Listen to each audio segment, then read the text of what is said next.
It's the final round of the Premier T20 League, and today we are broadcasting Limerick CC versus Cork Harlequins at Farmers Cross, and later it will be Cork Harlequins CC versus County Galway. My name is Joseph O'Mahony, and I'll be co-hosting with Rodders Cotter, who isn't here at the moment as he was working last night. I saw his car coming in, so he'll be joining us shortly. So a very warm welcome to today's game. At the toss, Cork Harlequins won the toss and elected to bat. It's pretty warm up in Farmers Cross for a change. Hardly any wind up here, which is fantastic and should be the makings of a great day. And the man next to me, he's just jumped in, is Rodders Cotter. Good morning, Rodders. Good morning, Joe. How are you doing today? Good. How are you feeling? Long night?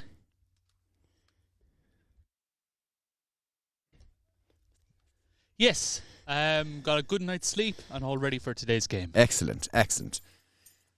Well, Rodders, we've got two games ahead of us today, and the first one is between Limerick and Cork Harlequins. How do you think this one will go? Going to be a very close game, Joe. These two teams, I can see a couple of people there setting up on the roof. A good vantage point for them there. But should be a great game between the two as the two umpires make their way out to the middle. I see Greg Scully there is on the left-hand side. No. Ger. It's Ger, dude. It's Ger. There we go. So, look, I'll let you, Rodders, get set up there. Joining us also today will be, from Limerick CC, will be AJ Harry as he makes his way over to the commentary box. And I'll be stepping away, and I'll let the two lads discuss today's game and commentate away. So just give us a few moments while we organise ourselves, and we'll be right back.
And a very warm welcome to Farmers Cross here for this Premier Division T20 match between Cork Harlequins and Limerick Cricket Club. I am delighted that I'm joined by AJ from Limerick. How are you doing, kid? I'm doing well, Limerick. Thank you so much for inviting me over. Absolutely. It's a lovely day and should be a great game between two great teams. Yeah, it's a gorgeous day and looks good for cricket. And both the teams are unbeaten so far, so let's see who comes out on top. Absolutely. So you can see the players taking the field. Limerick all in navy. Just getting our broadcast director there, Joe O'Mahony, to give us the statistics. So let's just run through the table so far. On top of the tree is Limerick on 88%, closely followed by Cork Harlequins on 84%, Cork County on 58%, County Kerry on 54%, Galway on 4%, with UCC bringing up the rear on 0%. So kind of outlines the importance of this game. AJ, only, 4% between the two? Yep, again, the margin of winning is very important as well. From what we could see, both the teams haven't lost, but the key difference is the margin of victory. So that could come into play. So Limerick are in the field with navy tops and navy tracksuit bottoms, while Cork Harlequins have their red tops and black tracksuit bottoms.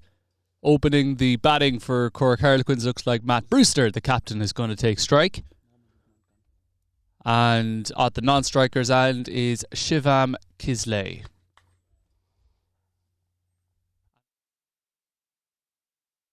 That's Usman. And it looks like Usman is going to open the bowling. AJ, a stalwart in Limerick cricket, really.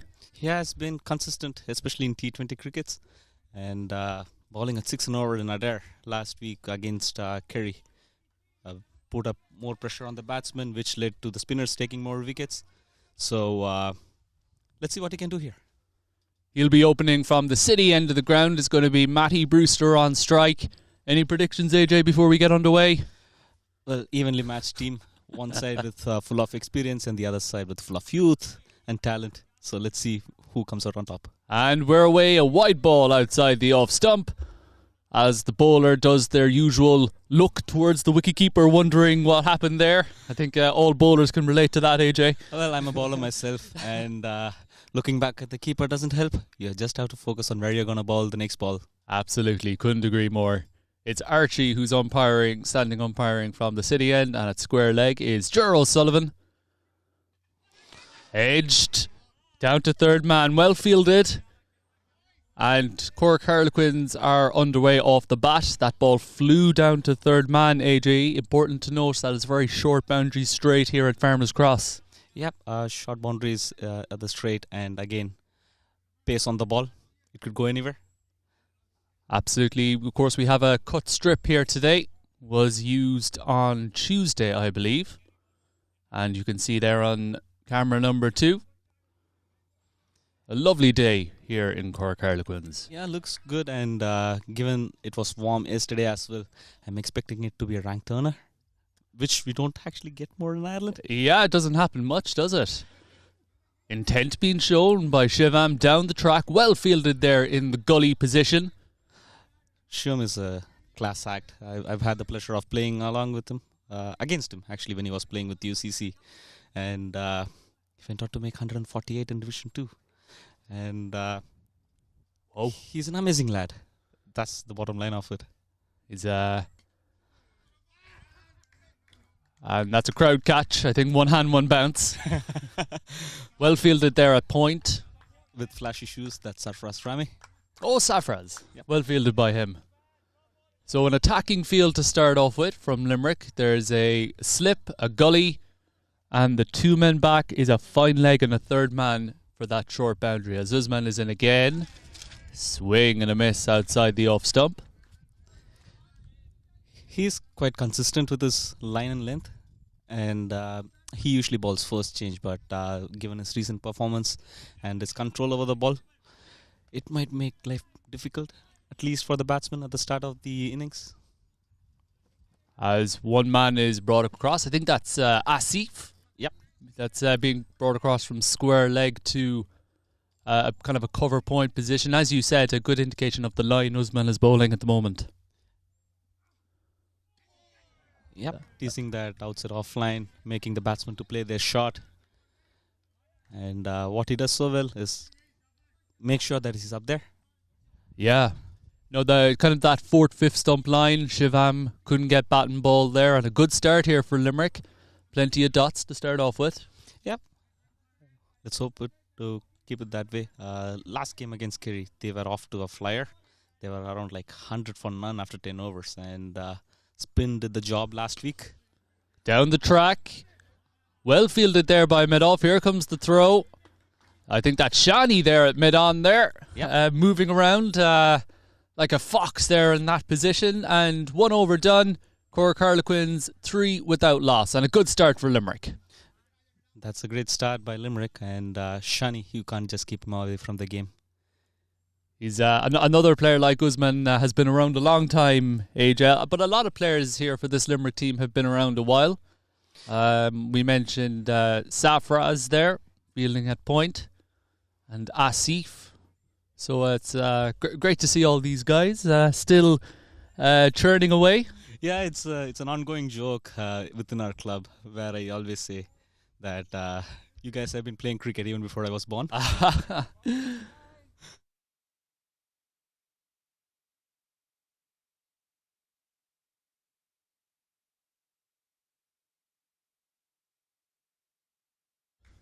It's going to be Asif then from the clubhouse end of the ground. Are you surprised at that decision to have him opening, or is that a familiar role for him? It's a familiar role for him, and I've been with Limerick for 5 years, and he was the captain. Oh, that's a good-looking shot. Just for one run, though. And his role is always open the ball and then go lower down the order, hit some big ones. The lower to late order whacker at the end of the innings. Yeah, unfortunately, most of us are. The outfield looks so good, and you can see how fast it is as well. So ground fielding is going to be extremely important in today's game. 100%. As Asif is in again, it's going to be Matt Brewster on strike. Beats the field, and that ball will race away to the point boundary for the first boundary of the morning. Goes to Matt Brewster. Good looking shot there from Matt. Yep. Very good shot up there under his bat. All he had to do is put bat on it. And he did a great job of finding the gap there. Very important, is it? The ground fielding, as you said there, AJ. It will race. The ball will race over the turf, so it is very important to stop the ball, as it will cost you runs today. Yeah, exactly. You have to be on top of your game, especially when it comes to fielding. You can have the best kind of bowlers bowling, but if you don't field it, or if you're lazy in the field, that's going to leak at least 20 to 30 runs. Per innings. Yep. 100%. That's a great reply. Don't know if it carried. I think that's Azim there with the red cap at first slip. Am I correct? Yep, one more veteran of the game. He's been around for a long time, and looks good that his reflexes are still there. So that was a good stop from him. I think he is signalling that it didn't carry. But good replies from Asif after being hit for the boundary. Full again. Extra cover drive, which beats the fielder and races away for 4. Second boundary in the over. A wonderful shot again from Matt Brewster. As much as T20 is a big hitting game, these kind of shots just shows how good the game is, and you get value for your shots, especially when the ground is here. A big shout out for Joe for being an amazing groundsman here. I'm blushing. We're getting a big thumbs up from our broadcast director there, Joe Mahoney. But it also goes to show as well, AJ, as you said there, a great point. You get value for your shots. It's not all about going over the top, going big, extra cover drives like that. It just as important in this form of the game. Yeah, keep it risk-free at the start, and I'm 100% sure that there are big hitters down the line. So if you don't take risk at the start, play proper shots like this where you get value for your shots, at the end of the innings, you're looking at high-scoring game. Kind of setting a platform up top. Yeah, exactly. Asif bowling right arm over. Full toss. Straight back past the bowler. And as we've seen in the previous 2 boundaries, it will race away. 4 more, third boundary of the over. Yeah, the huge difference I see from both the openers is Usman was kind of pitching it in length, asking the batsman to, come on, drive me. Whereas Asif is giving them full balls and over-pitch balls. Yeah. Last. Again, an over-pitch ball. That is a bottom edge down to fine leg. That'll bring to the end the second over. The score is 60-17 without loss. Well, that's a big over already. 14 off it, I guess. Yeah, big over there for Cork Harlequins. 3 boundaries off it. But there was an edge as well, so you can see what Asif is trying to do, trying to pitch that ball up, trying to swing it. But, of course, if you do pitch the ball up, you do risk being driven down the ground, which happened on that occasion. Looks like Usman is going to continue. When you're playing at this level, the margin of error is very less. It's like we usually see people coming up from lower divisions, and they would have been doing so well in the lower divisions, and when they come to Premier, the margin of error is so less. Yeah. And again, good balls get hit here. Exactly. It's good. Your good delivery is getting hit for 4. Yep. As Usman in for his second over. And it's well stopped there from Asif, I think. Yep. Again, as I mentioned, fielding. Saved 3 runs for the team there. Another good shot there from Matt. But well stopped at cover point by Asif. Usman will be giving his fielder a pat in the back there for saving 3 runs, as you said. That will bring Shivam back on strike. I'm really excited to see how Shivam goes on. I'm more than a friend. I like to see him play. So easy on the ice. No run there. It's interesting you say there, AJ, the length from Usman is just a slightly shorter than Asif. So maybe that kind of back of a length delivery is the way to go today. Well, at least to start off with, because there is bounce in the wicket, and when you're just pitching it up there, all the batsman has to do with the field being up is put bat on ball.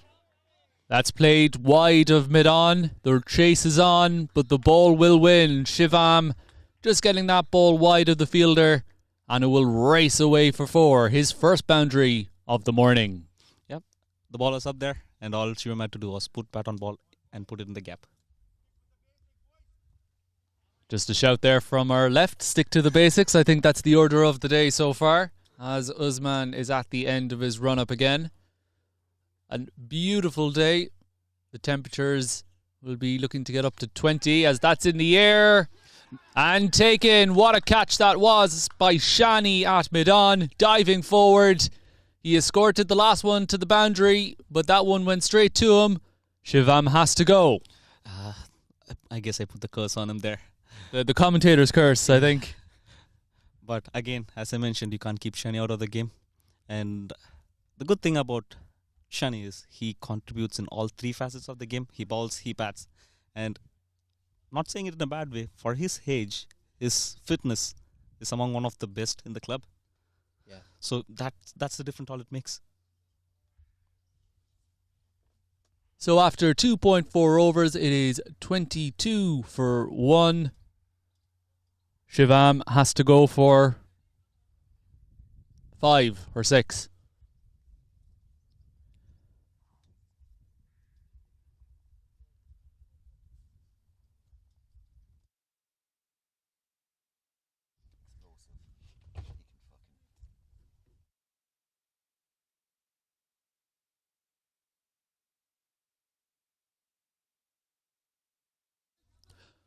Ryan Joyce then, batting number 3 for Cork Harlequins.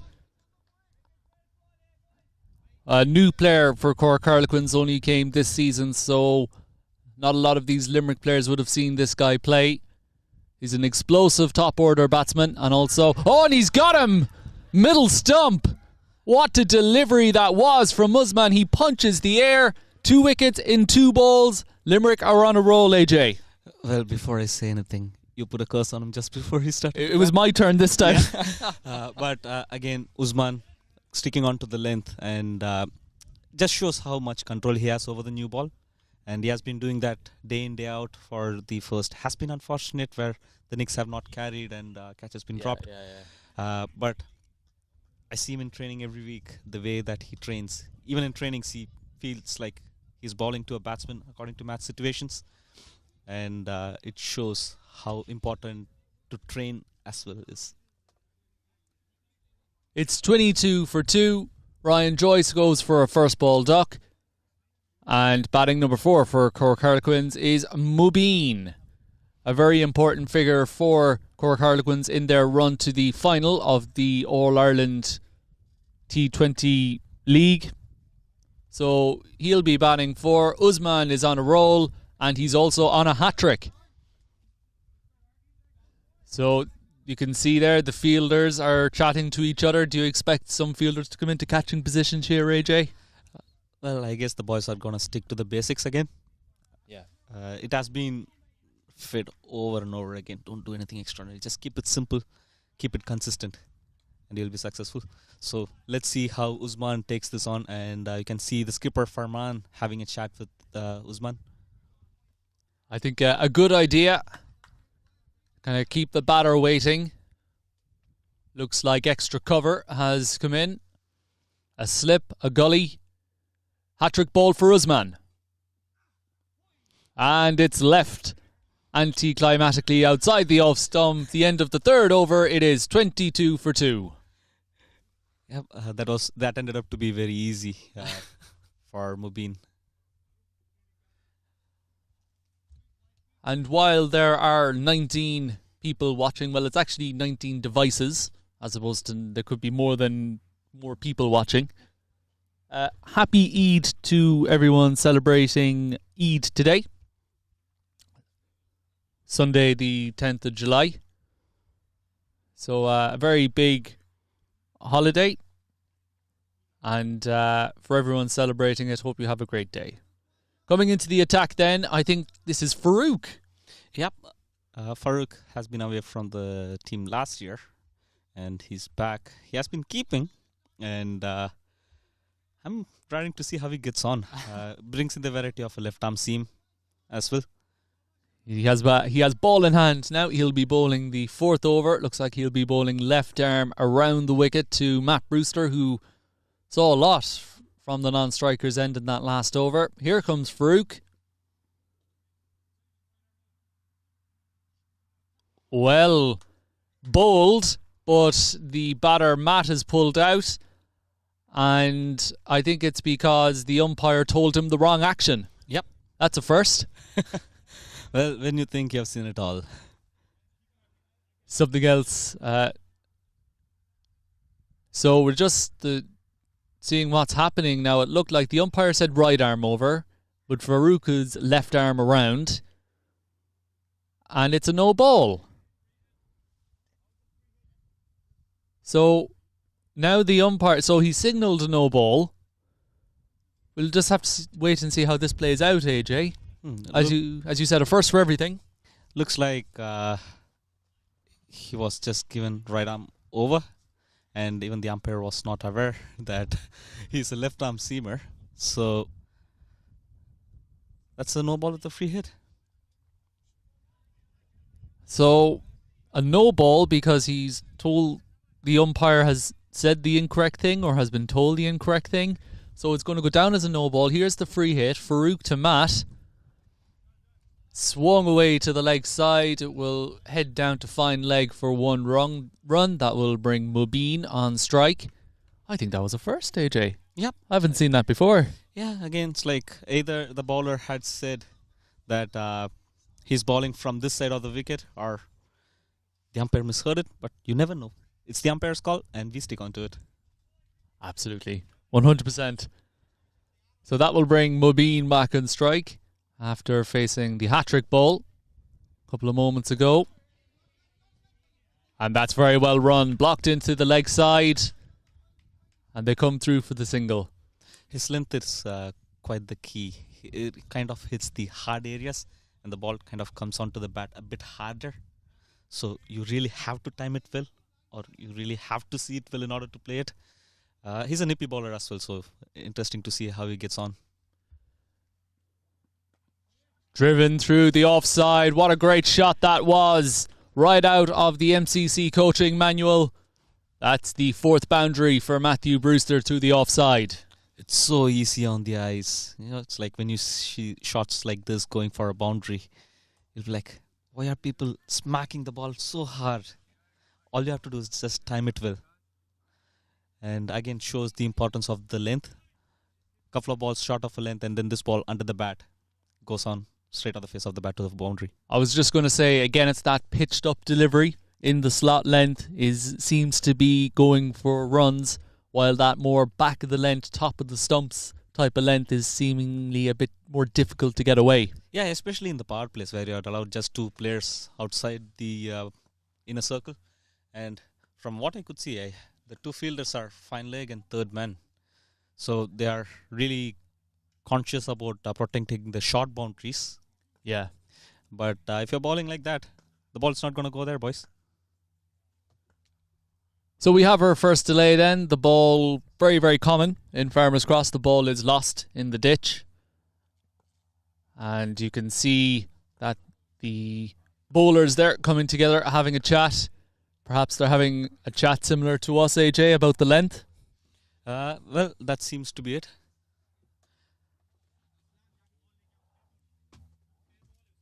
And it looks like we're already going towards the spare ball. It is very, very dense in that vegetation away to the point boundary as we look at it from the camera. The vegetation is very, very dense and the cricket ball does tend to get lost in there quite a lot. So for fear of burning up too much time, we're going to get the spare ball out. The spare ball has been brought out, but now we're going to get another one. I've seen balls being lost when the batsman tonks it for a 6. But this is the first, actually. Again, a lot of first. The ball has rolled along the ground, bounced into the ditch, that dense vegetation over there, and has gotten lost. The first 4, boundary 4, to get the ball lost. Yeah, it just shows how well it was timed and how quick the outfield is. Yeah, 100%. And the weather looking beautiful helps the ground being a little bit quicker as well, you know. So as they look for the ball, looks like more people are going to get involved. We've now even got a spectator who's going to get involved. No doubt the umpires will be looking at their watches. They don't want these delays to go on too much. So while they're looking for it, very quickly, AJ, this is the first time Limerick Cricket Club have been under the cameras. Of course, the cameras provided by Club Sportscast TV for the Munster Cricket Union. Tell us, just this season, how have Limerick been doing? Of course, you had a good run in the Irish National Cup, beating Wexford Wanderers, unfortunately missing out to Craiga of the Northern Cricket Union. But in general, how has the season been going for Limerick Cricket Club? The season has been full of ups and downs. And again, you can see from this playing 11 today, we are missing Arslan Anwar, who has been the backbone of the Premier side. And even in our victory against Wexford Wanderers, he played a very crucial part of being there, taking the game long, which allowed which provided a platform for the lower batsmen to come in and play their game. So it's been quite mixed up. As we found the ball then, don't know, was it the ball that went into the ditch or is it a spare ball? Oh yes, they did find it. So well done to everyone who found the ball. I have a feeling that might not be the first lost ball delay, but here's hoping as Farouk is in again.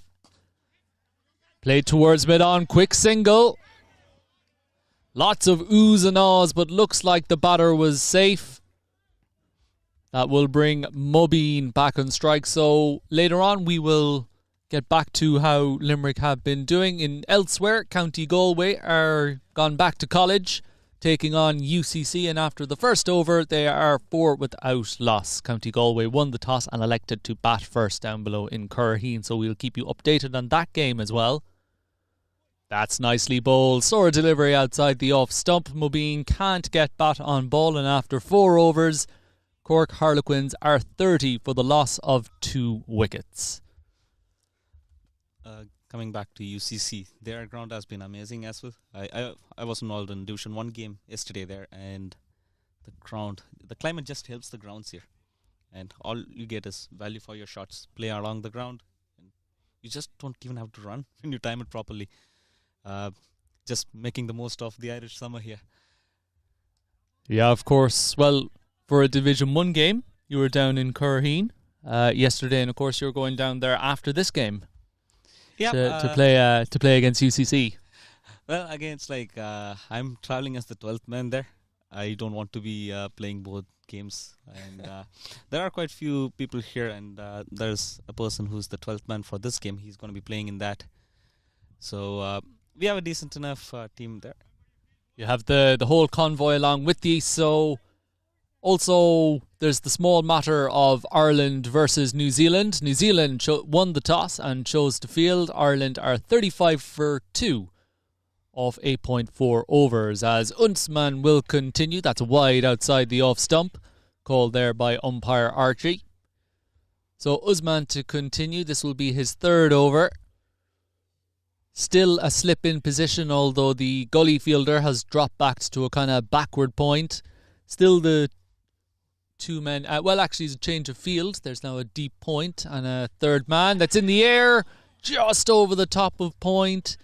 Well fielded at third man for the single. So I think Usman is finding that length, AJ, that we've been speaking about, just that top of the stumps, hard to get away. Yeah, exactly. It plays on the batsman's mind whether you go forward or back, stay back. So that's the kind of length you have to be hitting, especially as a new ball bowler, when you're especially bowling in the power play. Really good stuff here from Usman opening up the bowling. And he's got another one. Mobeen has missed a straight one. It's hit the off stump. He has to walk back. And Cork Harlequins, they're in a spot of bother. 32 for 3 now. Well, just shows that he has so ingrained the batsman that he's going to be bowling short of length there, and then surprised him with a quicker one on the stumps. So the batsman was already saying, okay, he's going to bowl it short of length. Let me do something. Wonderful bowling there from Usman. That's his third wicket, his second bowled. Mobeen has to stride back, and it looks like Brandon Kruger is going to join his captain out in the middle. Well, very chirpy now are Limerick, and so they should be. They've gotten off to a good start here in the power play. 3 wickets down. And I think, had you said to Limerick, would you have taken 3 wickets in the power play? I think they would have had no hesitation in saying yes, AJ. Well, this is uncharted territories for us. usually it's the seamers getting tonked or not getting wickets, and the spinners coming in and pull it back. So today looks good that the seamers are in net, and Usman has been again doing an amazing job. As I told you, he's been on top of his form recently, and again, you're playing in a turf wicket rather than a mat, which makes a difference for the bowlers as well. As Usman is in again. Wide outside the off stump. Brandon advancing down the track. No run. And I think, AJ, the phrase you're looking for there is every cricketer has his day, huh? Exactly. I think the likes of you and I could only dream of bowling a good power play spell.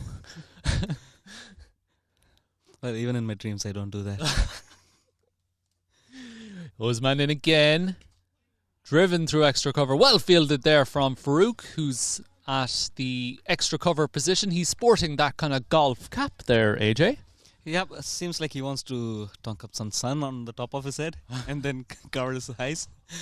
Well, in your wonderful home ground in Adair, there's also that golf course as well. So perhaps he passed the golf course and went, yeah, I want to wear one of them. Yeah, could be. You never know where fashion inspirations come from. You can clearly see from Sarfaraz's shoes that you can spot him from a mile away that it's Sarfaraz. A very style-conscious team, this Limerick team. This is good bowling here from Usman, joining the dots. Brandon advancing down the track. And here he goes again. But still resulting in dot balls, AJ. Yeah, what Brendan does is a bit clever, actually. He's walking down the pitch, converting that short of a length ball into a length ball or an off volley. And again, Brendan Kruger can change the game on his day, and we've all seen how good he is. So it's going to be an interesting contest. 32 for 3 then, all 5 overs, only 1 over to go before the power play ends, which means that 5 players can disappear into the outfield if the captain so chooses. The 30-yard circle is marked by those white dots out there, those white markers, which was very accurately put out earlier on. I can confirm. Well, don't slag off a groundsman.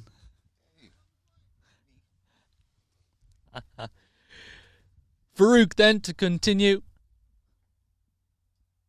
into his second over. His first over went for 8 runs, as that's through extra cover again, but the man is placed out there at deep point. That will just be a single for Matt Brewster.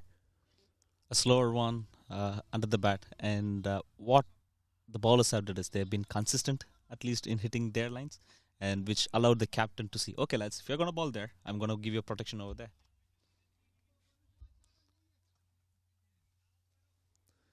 Brandon then taking strike. It's interesting, Matt has only faced 14 deliveries in this opening power play, so he's watched an awful lot from the non-striker's end. Down the leg side, and that will race away for 5 wides. Limerick. That was a valiant effort from Zubair, the keeper, diving full length towards his left. Good effort, but it was always going away from him, wasn't it? That was fired down the leg side, unfortunately, there from Farouk. Yep. Again, it comes down to line and length. He'll try to get this one back on target. Brandon Kruger.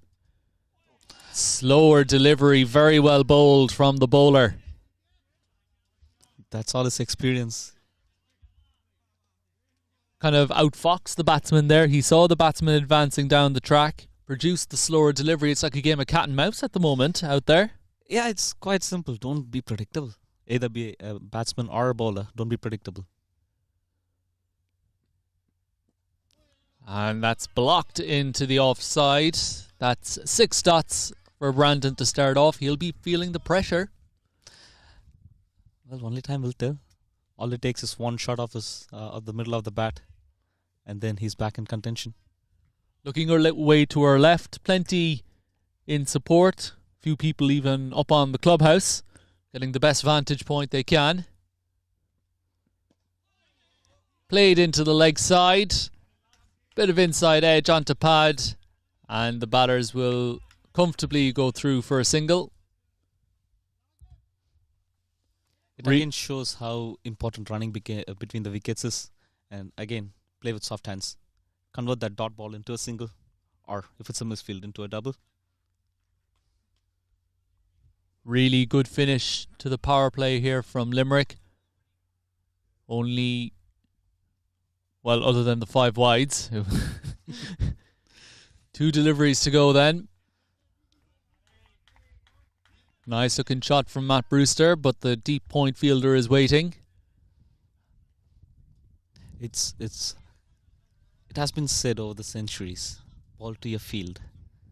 And if you're consistent enough to do that, you won't be giving away runs. And even from this over, you can see the 5 wides was the only bad ball, and the rest of the balls went to the fielders. I think a lot of captains in Munster can take quite a lot from that phrase. As another slower delivery, Brandon takes off for the single. A direct hit. He's back safely, though. Good sharp fielding there. That's from the skipper, Farman. 6 overs done. Power play done and dusted for the first innings. Cork Harlequins are 40 for the loss of 3 wickets. So now that the power play is over, 5 fielders can disappear into the outfield.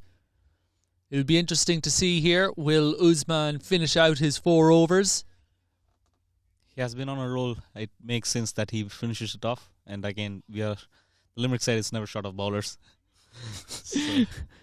And he's just handed his cap there to the umpire, which means Usman will be completing his 4 overs up top. A quick update from Curraheen. It's County Galway who won the toss, elected to bat first, and after just coming up to the end of the 4th over, County Galway are 21 for 1. It's Sapta who's... Yeah, it's Sampath who has been caught by Abhishek Sharma of Anish's bowling.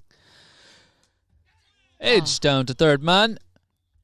And well fielded there, well watched by the fielder here at third man. The ball does tend to fly down to the straight boundaries as Matt Brewster gets off strike. He has been off the strike for quite a while, and whenever he's on strike, he takes the single and gets to the non-strikers end. Again, from the MCC coaching manual, get off the strike. As that brings Brandon back on strike. Good take there from the wicket-keeper, diving away to his right, but it will be a wide ball. Yeah, it's interesting, AJ. Looks like the Harlequins batters are keen to get the strike off of Matt at the moment. Play the long game and attack in the final 6 or 5 overs. As you can see, lovely camera shots here of Farmers Cross as Usman is in again. Edged. Well stopped again. There's a lot of spin on that ball. So that third man fielder has been pretty busy.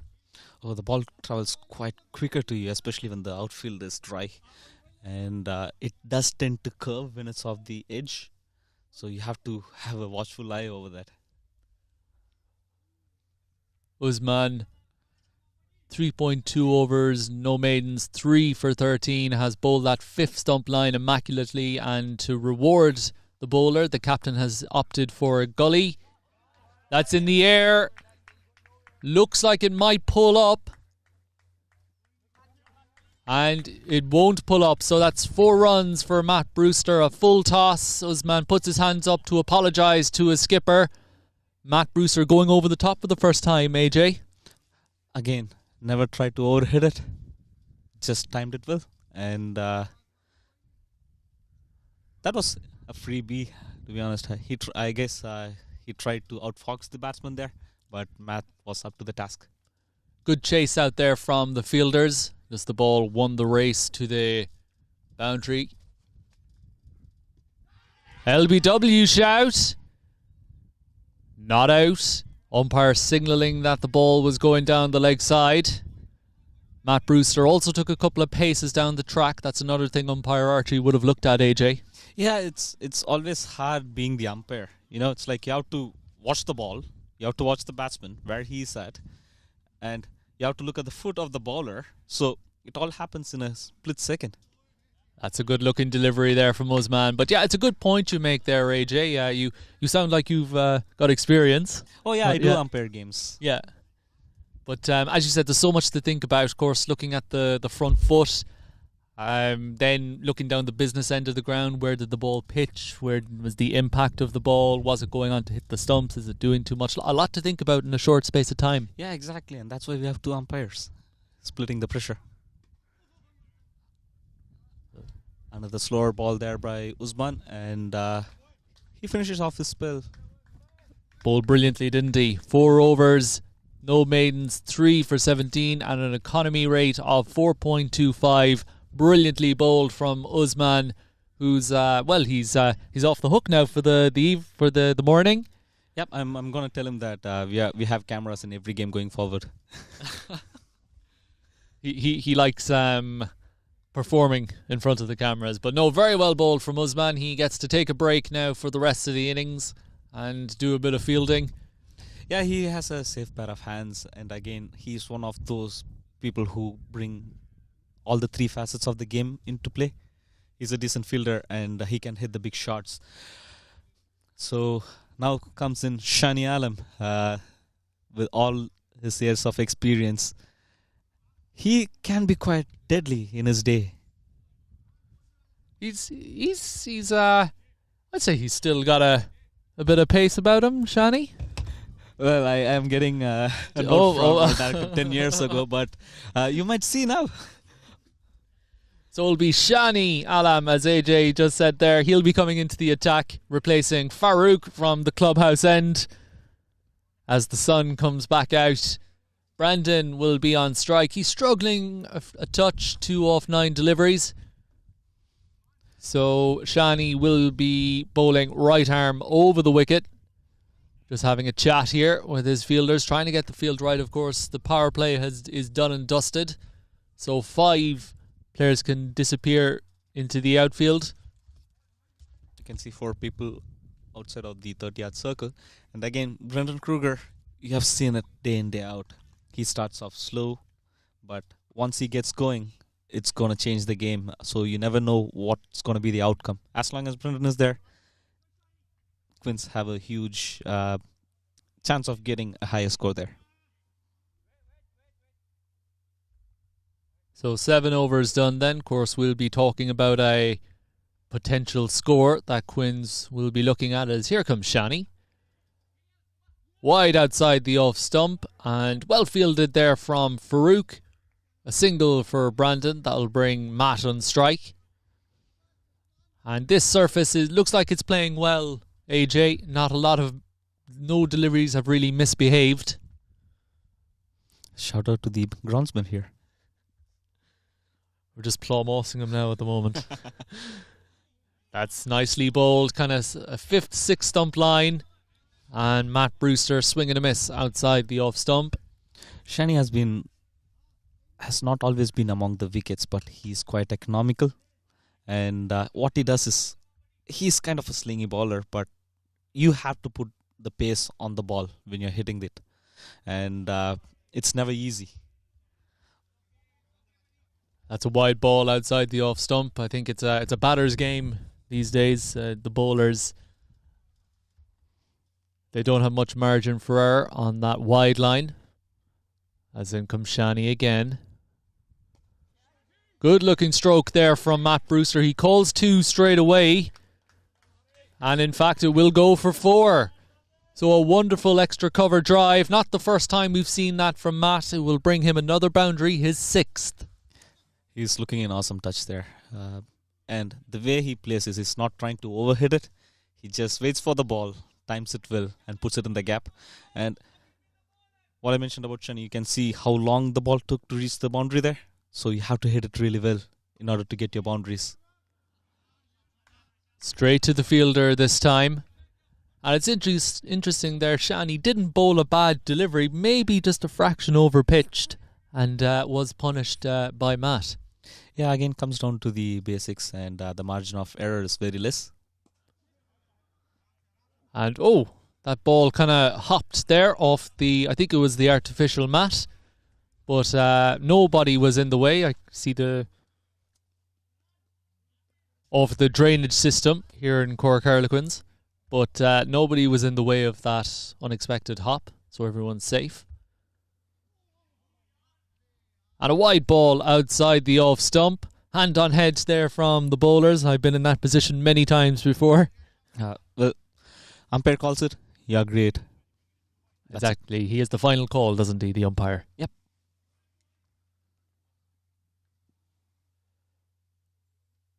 Really, really nice day for cricket. As Brandon beats that backward point fielder. A bit of work to do there for the point sweeper, but it will beat him. So the first boundary then to Brandon Kruger. Beats the infield, gets the 4, 8 overs done. Cork Harlequins 59 for 3. Yep, Shani does get the movement away from the batsman, especially if it's a right-hander. And all Brendan had to do was place it. 8 overs done then. A great crowd here at Cork Harlequins in great spirits. They've opted not to go to the beach or watch the Ireland game, to come here to Farmers Cross to see 2 great teams facing off. Let's just go through the scorecard very quickly. Shivam got 6 of 9 deliveries with 1 boundary, bowled Usman Shani. Ryan Joyce bowled first ball by Usman. Mubin Ali scored 1 of 4 deliveries, again bowled by Usman. Currently at the crease, Matt Brewster, 34 of 24 deliveries with 6 boundaries, and Brandon Kruger, 7 of 11 with 1 boundary.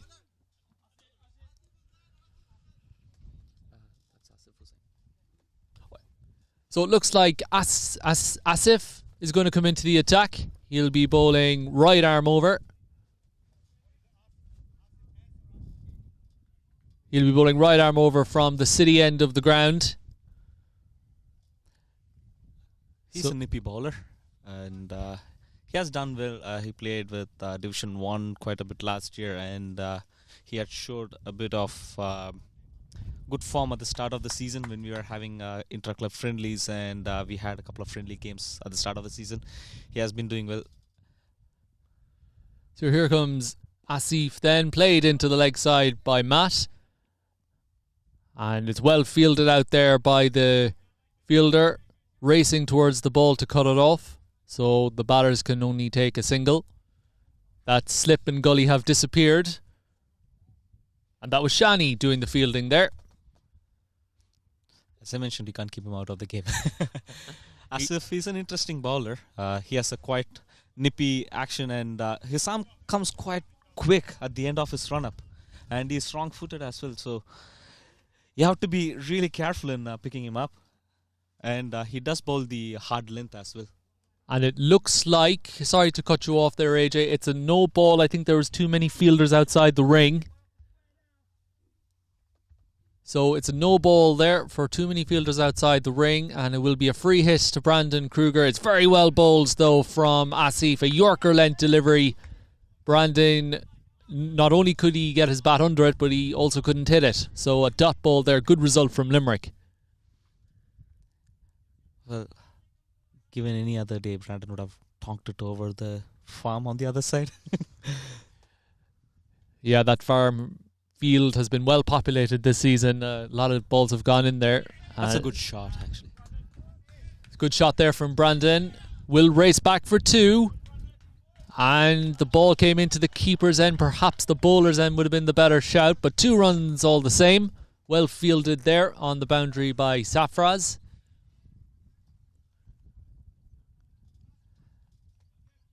The longer Brandon plays, the more comfortable he gets, and he can see the shots that he can play. So it's a matter of time that... Oh, where's that gone? So it's a dead ball, and I agree with that call. Asif there letting the ball go a bit too early. And yeah, it is called dead ball. I agree with that call. Maybe the sunscreen has an effect on the ball. Maybe it slipped out of his hand, yeah, with the sunscreen. This is in again. That's well bowled. Edge down to third man. Right in front of us here in the commentary position for 1 run.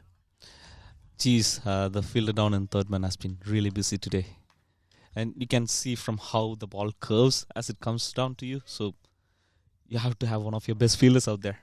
We're at a great vantage point here, aren't we, to be able to see that, as Matt Brewster plays that into the offside, outside the off stump, Asif, for a dot ball. Yeah, it's just the extras and a few bad balls here and there. If you look at the rest of the bowling, it has been pretty consistent.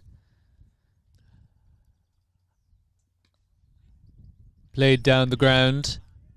Shani down there at long on. Fields that ball for 1 run. Yeah, I agree with you, AJ. There hasn't really been any half trackers. Minimal amount of full tosses. So I think Limerick will be pretty happy with their morning's work so far. Yeah, but still not done yet. That's a good looking shot from Brandon. Beats the fielder. A good chase there from Farouk, but it will go for 4. That's Brandon's second boundary. That should bring his confidence up. Well, don't get me wrong, he's a big lad. He can hit the big shots and all the power. And at the end of the 9th over, it is 69 for the loss of 3 wickets.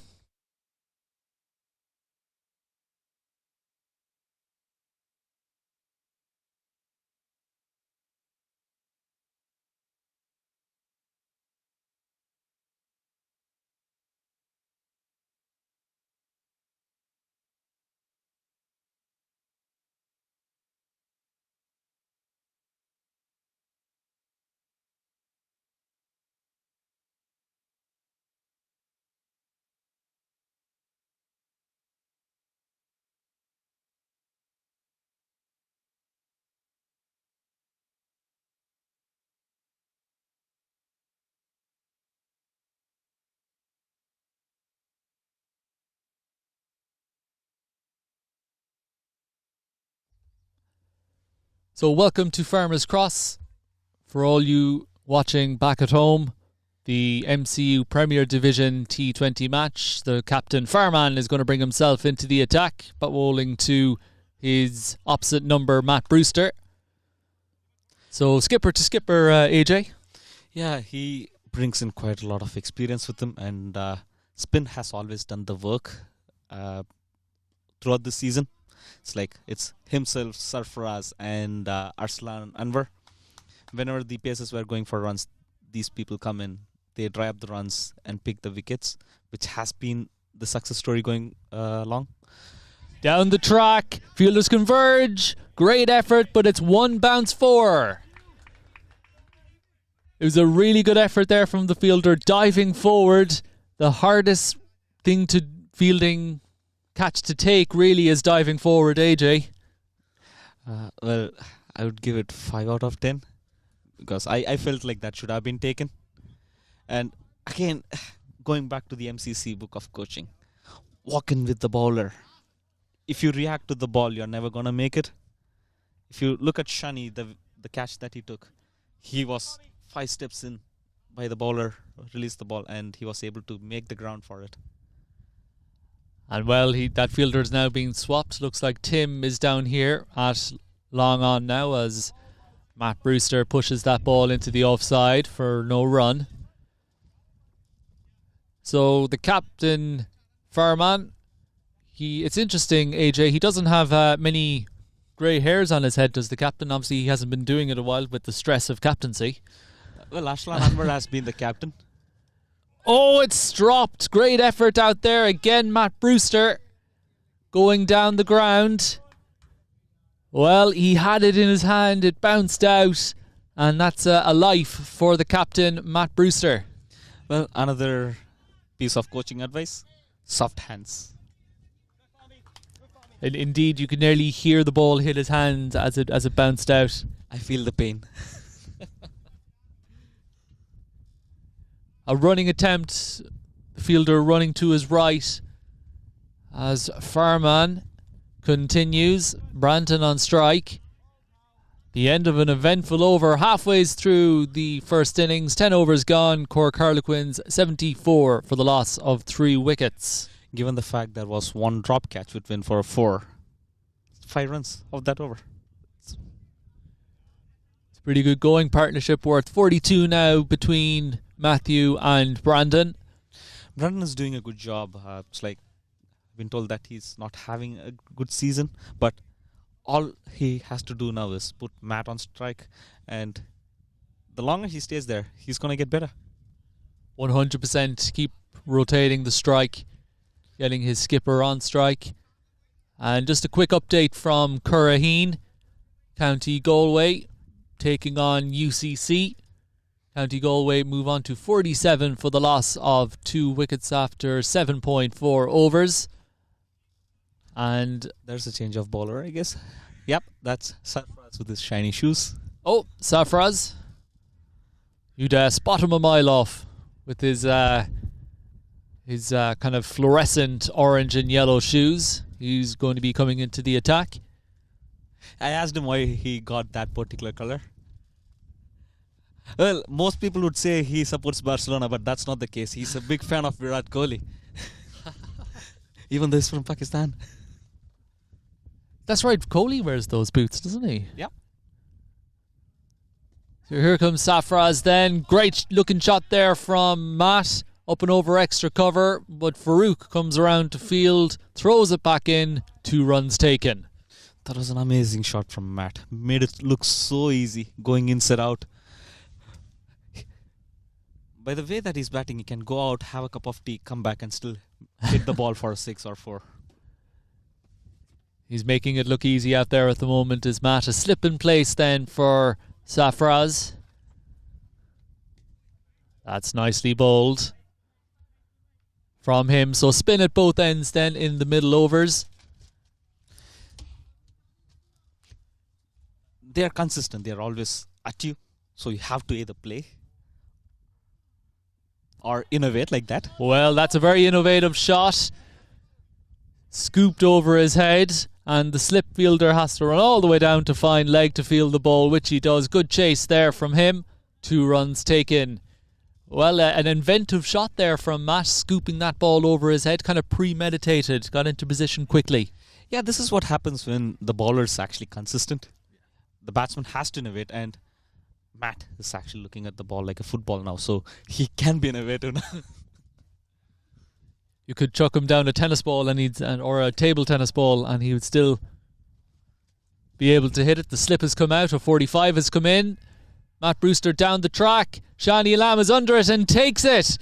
Big wicket for Limerick. Matt Brewster has to go. He played a great innings out there, but he's hauled out to the deep fielder. 4 wickets down. It's been doing the job time and time out again. And again, if I had to bet that one fielder who's going to catch that 10 times out of 10, it's going to be Shani. His second catch. Yep. And he makes it look easy. That's when you know, okay, this person is good enough.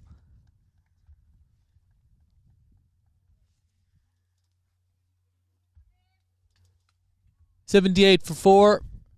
Matt goes for a very well played 45. And looks like it's going to be Devon Joyce then, who's going to stride to the middle. Batting number 6 for Cork Harlequins. So Devon, another new player.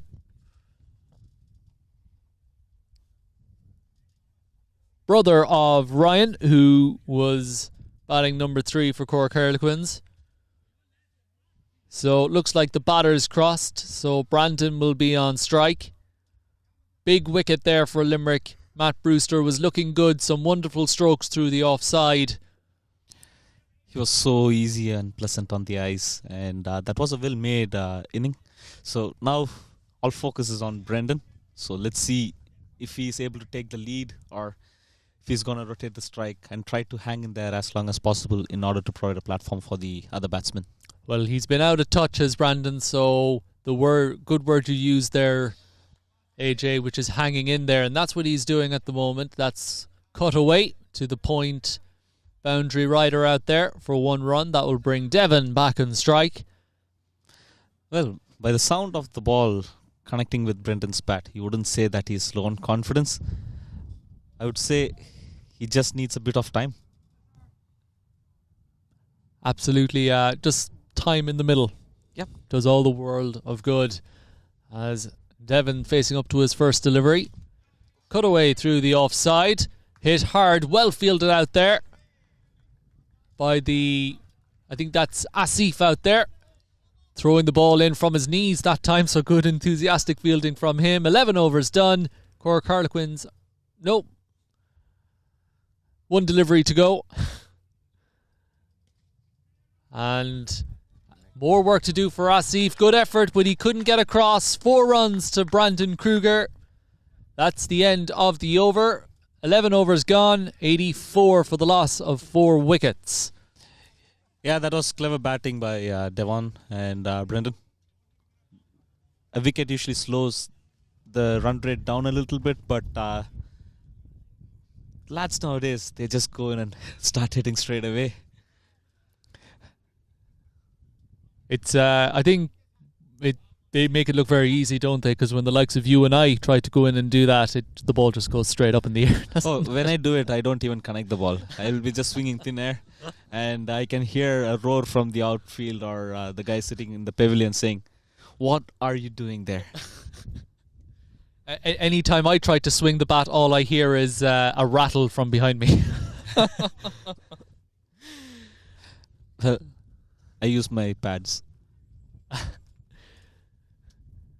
So Fireman then to continue from this clubhouse end of the ground in a sunbathed Farmer's Cross. I have to say, Farouk's cap looks even interesting when you look at close up, you know. It's a good shot. That's a good looking shot. We'll have to get back to Farouk's cap there in a moment, AJ. But Devon gets off strike down to deep point. Yeah, just looking at his Farouk's cap there. You wonder where he gets his inspiration from. Maybe he's a Roger Federer fan. And Farouk, who we're just gesturing to there, is into the action, fielding that ball from Brandon's bat. Well, I feel like Brendan has been doing a good job. And the more balls he faces, the sound of the ball leaving the bat has been getting better and better. It's nicely bowled here from Farman. The spinners in the middle overs, very important, of course, because in T20 cricket, batters might target the spinners, but when they manage to kind of stop the flow of runs, it can be very important to a team, as Devon plays that out to the deep point fielder, who's a lot of work to do out there, but he can't get around, and that's the first boundary for Devon. Good looking shot through the offside. The shots that have been played today has been looking so good. And all it was is timing behind that, and that was actually a bit shorter, and a bit of footy tried by Usman down in sweeper, trying to stop the ball. And Devon gets off strike, playing that ball down to long on. It's quite sensible. They know that they can't go after the spinner every single ball. Get a boundary ball and then rotate the strike. You get to 9 run or 10 run over. That'll bring Brandon back on strike. Played down the ground. Fielders converged. Tim and Farouk, they both went for it, but Tim got out in front. Yeah, both are amazing fielders. And that's the end of the over then. 12 overs gone, 8 to go. Cork Harlequins 92 for the loss of 4 wickets. Brandon Kruger and Devon Joyce are out there at the moment. So just a quick update on the Ireland versus New Zealand match above in Malahide in Dublin. 17 overs done. Looks like they have a nice day, just like ourselves down here in Cork. They're 74 for the loss of 2 wickets. Those 2 wickets to fall was Paul Stirling, bowled by Lockie Ferguson for 5 off 10 deliveries, and skipper Andy Balbirnie caught Tom Latham, bowled Matt Henry. Out there in the moment is Andy McBride from the Northwest Warriors. He's on 33 not out off 45 deliveries. And from YMCA stroke Leinster Lightning, Harry Tector, who moves on to 21 off 38 deliveries. That was very well bowled, giving it a lot of air, kind of yawking the batsman. I'll have to say Harry Tector got quite a bit of fan following after the India-Ireland game. Played very well, didn't he? Oh, that. Well, I have to say, the first game was good, but the second game was brilliant. An appeal, not out, says the umpire. So not out, says the umpire. It was an LBW appeal against Brandon. Archie saying no. And while we're on the topic of Harry Tector, a potential IPL contract? Well, looking at the way that he's been playing, I'm looking at least 2 or 3 people should get a chance in the IPL. And again, Sterler has been so unfortunate. It's like he is one player who can actually change the game in 10 overs. Yeah. And even during the last IPL pick, I was watching it, and again, I've been in Ireland for more than 6 years. And I was like, come on, pick Paul Stirling. He can bowl as well. Come on, pick him. But he has been so unfortunate. But it is good that people like Harry Tector, who are really young, they get more exposure going there. And again, Josh Little was being with the Chennai Super Kings. All it does is bring you more experience. And when you come back to the Irish international side, you're going to perform that one notch better than you used to. Absolutely. Kind of playing on that level brings you up to that level, so to speak. So all good signs for Ireland cricket, as Safraz now bowling to Brandon. Couple of dot balls in there. And it's well fielded there. Bit of hesitation between the two, but they eventually decide to take the single and they make it home comfortably. Quick over there, 13 done, 95 for the loss of 4 wickets. That was very well done by Sarfraz this over, given that he went for 10 runs last over. He just considered 3. Just shows how important it is to just keep your line and length, be clever, make the batsman play you. And that's what you've been doing it consistently. Absolutely. So there's 7 overs to go then. Cork Harlequins 95 for the loss of 4 wickets. What do you think Quins will end up making? So, Farman to continue, the skipper from the clubhouse end. I would say that Limerick would be pretty happy to keep Harlequins to a score of 140, as that's down the ground.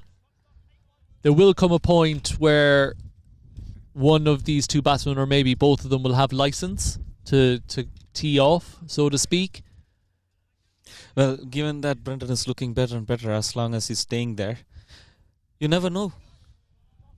That's short. That's screamed, actually. Cut away from Devon Joyce. Great shot from him. His second boundary, AJ.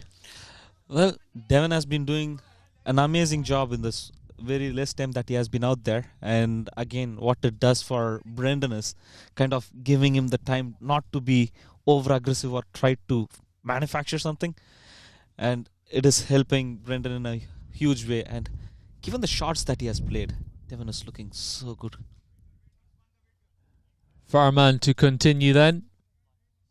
And the 100 up for Cork Harlequins. 100 brought up in 13.2 overs, nearly halfway through the 14th over. Played into the leg side, but the fielder is set accordingly, that deep mid-wicket fielder.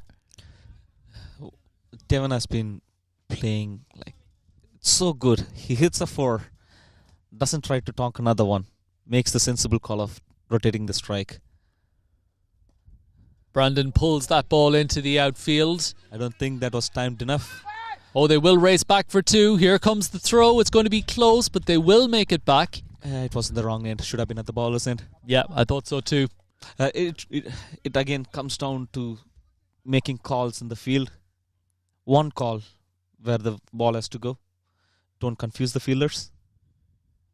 And it's something so simple, isn't it? You know, calling bowler's end, calling the batter's end can be the difference between a wicket and missing an opportunity. Exactly. Oh, that looks close. Down the leg side, says the umpire. It's interesting, a pitched up delivery there from Farman. Brandon hanging back on the back foot. I think the umpire signalled it was going down the leg side. Yeah, given the fact that you're playing on a turf, and Farman usually does get more turn in an artificial wicket, so it might have gone anywhere. A lot for the umpire to think about. Of course, it is a cut strip, so the ball might react differently to what it would do on an artificial. A single then for Brandon to finish off the over. 14 overs done, 104 for the loss of 4 wickets. And I think at this point in time, AJ, Brandon is the key here for Cork Harlequins. Yeah, he is. And again, he doesn't need to do anything extraordinary. He has everything in his armory. He has all the shots. He can play the big shots. He can time the ball really well. When you played like 30 balls in a T20 game, that's the time for you to kind of excel. Yeah. And we have to give a huge shout out to Devon as well. He made sure that he doesn't hog the strike or he doesn't play too many dot balls so that Brendan can actually play his own game rather than thinking too much. Poised for a great game here at Farmers Cross, so if you're thinking about heading down to Inchydoney or Barley Cove, just hang on just for a couple more hours just to see the conclusion of this game. It should proving to be a good start, and no doubt it'll be a good finish. It's Safraz who's going to continue. This will be his 3rd over. And that's short. Brandon plays it into the leg side, out to the bigger boundary. They're going to race back for 2. And they will make it. Good running between the wickets there from these two. That was a good arm. It was not on the stumps, but the way that he threw it was so good. It was Arslan Sayem. Is that Arslan out there? Yeah, yeah. It's, he's a long way away from us there. He does have a very good arm. The bigger boundary is to the leg side, as you can see it on your screen there. And that's played into the leg side again. And after seeing the throw from the previous delivery, the batters aren't going to take him on. Yep. Choose the fielder and run accordingly. That's a tactic I use quite a lot when I'm batting. Well, I hate it when I'm being on the receiving side of it, though. Yeah. A good bowling spell here from Safraz, bowling very well for his team. Already taken the wicket.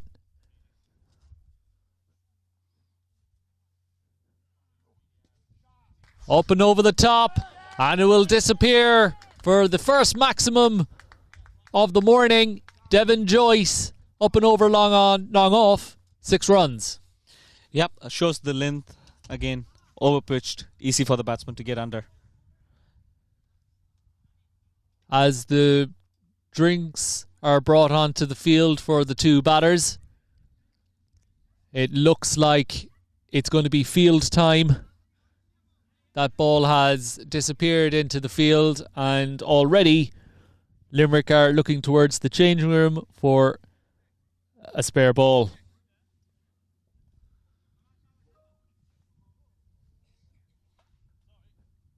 So, actually, it looks as like they've got the ball back. I thought we were getting ready for a long delay there, but the bowler does have the ball. That was quicker than I expected. I think it surprised everyone, especially everyone in the commentary position, as Devon goes down the ground again. Great effort from Shani. He only had 1 bite at the cherry. Couldn't stop it. That's 6 runs, followed up by a 4 from Devon. He's on the charge. You can see how much bounce that ball got off the ground when it pitched. And it kind of completely surprised Shani. So after the Limerick team retrieved the ball so fast after the last ball, we're expecting big things here. I hope the ball was not carried away by the bus that went through. If the scenario where it falls into the back of the trailer and ends up somewhere else. Well, we had quite of that happen back home. It's like I'm from India myself, and wherever we see a spot, we play cricket there, and then sometimes we hit the ball, it falls into a car or back of a truck, and then it's like 3 or 4 lads come together, put up the money, get a ball, and then once the ball is lost, we'll be like, okay, what are we going to do next? So if you're playing in Cork, the ball could end up in Limerick by the end of the day if it hops into the back of a car. Yep, definitely. Well, this isn't a good sign, AJ. It looks like fielders are standing on the ditch, and while they try to retrieve that ball, a quick update from down below in Curraheen, County Galway, taking on UCC. Of course, County Galway will be playing up here in Farmers Cross this afternoon. So, County Galway 96 for the loss of 3 wickets off 12 overs. The dismissed batsman, Tom Mahan, bowled Anish, caught Sid. Samta bowled Anish, caught Abhishek. And Sarup bowled Sid, caught Abhilash Pre-Kumar. At the crease for County Galway currently is Alan Joseph Matthew and Prak Cash. So just going... No, never mind. And the other match that is happening down below in the Mardyke is County Kerry versus County Galway. That match started around 10 minutes ago, and the information we have on that is Cork County have won the toss and elected to bowl. So County Kerry making the journey to Cork for one T20 match. However, the trade-off is that they do get to play in the Mardyke, wonderful venue. It's so good when you play in Mardyke. And again, it's same here as well. Like, you get full value for your shots. That's the first thing that comes to mind. When you are playing in a turf, the bowler has enough opportunity to kind of turn the ball. He knows the pitch is going to assist him a little bit. Oh, a bit of a collision there. So played down the ground by Devon Joyce. Right between the long on and long off fielder. They both went for it. I don't know if there was any calling involved, so hopefully they're okay. The over is done. 15 gone, 5 to go, 118 for the loss of 4 wickets, and let's hope those 2 fielders okay. I think they were both going for the ball, neither of them called, and there was a bit of a crash there, AJ. Yeah, I'm surprised enough Shani came out without any issues, and it's Asif was on the ground. So, Shani seemingly invincible today. Yeah, he's crashing into people and is not getting hurt, although let's hope they're both okay. Yeah, Asif is a strong lad. He'll get on fine. Yep, you can see him running around. So Yeah, they're all good. Oh, seems like Shani has injured his arm.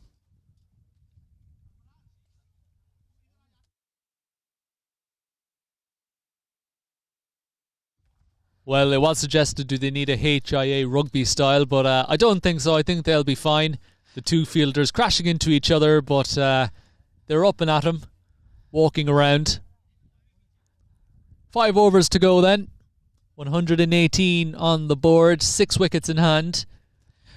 The last over was a bit expensive from Sarfaraz, and Devon making the most of it. Wonder, is that a sign from Devon? As Farman to continue. Oh, maybe it is. It's launched, and it's going to go out of the ground for 6. His second 6 of the innings. Yeah, shows they are clearly attacking the straight boundaries, which are comparatively shorter than the square boundaries. And they're picking the balls right for it. That ball was not that full. It was a bit shorter, but still Devon went onto the back foot and heaved it over.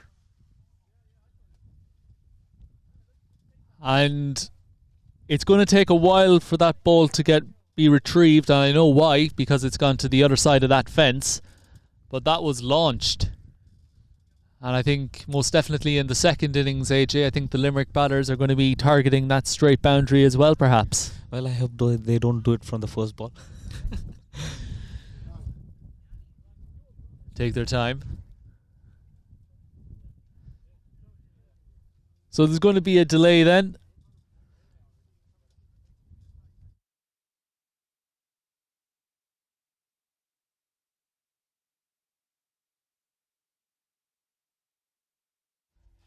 And the ball has been retrieved then. That ball went into the hockey facility here in Cork Harlequins, which is just over myself and AJ's head. So Farman then, 6 first ball. He'll be looking to bounce back. Played down the ground. A chase is on. Great effort, but the ball will beat the fielder. That's Asif Sahab on the boundary, one of our veterans. Still showing it that he has got some agility in him. And there was quite a bit of a chase and a good dive at the end. But the ball was always going to win that competition. A dive in vain, I think is what they say. Yeah, but I'm enjoying it seeing from here. I've always been someone who's saying, come on, boys, we have to be better than this. So, the team motivator.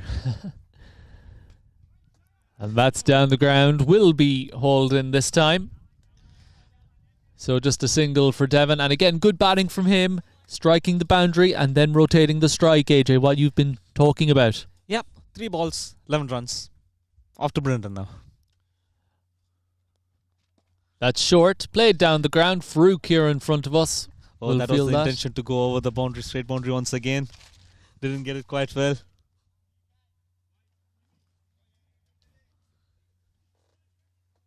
So this is Farman's last over then. 2 deliveries left in his spell. Toe end of the bat. Well called through from Brandon. No throw coming in from Farman, the bowler.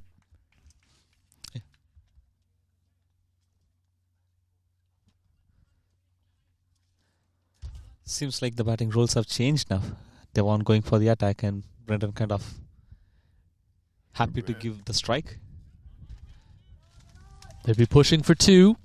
Long boundary out there. And it's well run from these two. It is a very long way out to that square boundary, AJ. Yep, and again, run the first run hard. You're always in for a second if you do that. And then again, when you're running in really well, the fielder's going to do some mistakes. Absolutely putting the pressure on the fielder. 16 overs done, 4 to go, 133 for the loss of 4 wickets.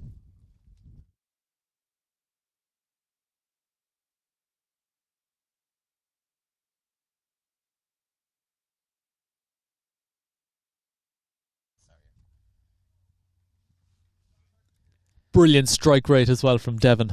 Yep, 225. But what's impressive is Brendan. He was not going for much runs after the first 10 or 15 balls he faced. Now he's on 33 from 33. A run a ball, only 3 boundaries as well, which shows that he's been running between the wickets very well. Yeah, he's been busy, and again, he's been giving the strike to Devon, and then he's running the first and second runs quite hard. And Farouk back into the attack then. He bowled his first 2 overs from the clubhouse end. Now he's switching end to the city end of the ground. Yeah, I can see why the change has been made. Usually the spinners have been the most consistent. And in this match, it seems like the seamers are a bit economical than the spinners. Looking for the breakthrough here, Limerick. This partnership worth 55 now on the slower delivery, which he used to great effect in his first spell. Gets it out first ball here. It always gets the batsman second guessing. You're so used to ball coming onto the bat, and when the ball takes a small bit late to come to your bat, it's going to ruin your rhythm. And another full toss. Another slower delivery this time from Farouk. Just a toe end. Shows the fact that slower balls, even though if it's a bad ball, it's very hard to hit. Absolutely, that low full toss. That low full toss proving difficult to get away. That's the on-speed delivery, which is hit down the ground from Devon for 1 run. As you said, AJ, it's difficult to set yourself with that slower delivery as a bowler. If you have that in your armoury, it's difficult to set yourself as a batter to that bowler. Yeah, especially in this particular format where the batsmen are trying to tonk you. Yeah. In the longer format, you need variations, but you need more variations in T20s. So a good start here from Farouk. His first 3 deliveries have only yielded 1 run. As that's played down the ground from Brandon for a single. Yeah, slower ball again shows that the batsman has to put more power in it. And when you ask the batsman to put more power in it, there is high chances that they are going to miss hit. You can see the mountains there in the background of North Cork. The general rule of thumb here in Cork Harlequins is that if you can see those mountains, then the weather is set fair, as Devon plays that ball wide of the long on fielder, and it will race away for 4. Good shot there from Devon. Not too sure he timed it very well, but he hit it well enough. And that's his 5th boundary. Racing off to 41 from 20 balls there. Racing along, doing a great job for his team is Devon. And the partnership now worth 61. So Limerick will be looking for the breakthrough here. Crucial last delivery. Again, a slower ball. And a throw. A bit of frustration there. a bit of concrete there, a bit of venom from Farouk. Good to see. 139 for the loss of 4 wickets. 17 overs done, 3 overs to go. That was a brilliant over by Farman. And, well, it looks like Asif is going to come back into the attack. Yep, seems that way. So, given how well Farouk has bowled, it makes sense that we bring in one more seamer in. And now, since the field is spread out, even if the ball is kind of fuller, the field is spread out. So you can see Farman here shaking his head, still thinking about the boundary ball. I just going back to his headgear, we already mentioned it. I like it. It's kind of like that style. It's I think it's a good look.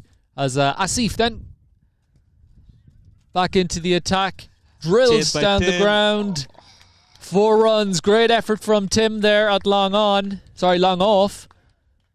But that's 4 to Brandon, his 4th boundary. If Tim can't stop it, no one can. He's a brilliantly good fielder down there. Just couldn't get around to it. Again, that ball skipping across the outfield. Are we seeing Brendan changing gears now? Perhaps. 38 off 35 now from Brandon. Asif is in again.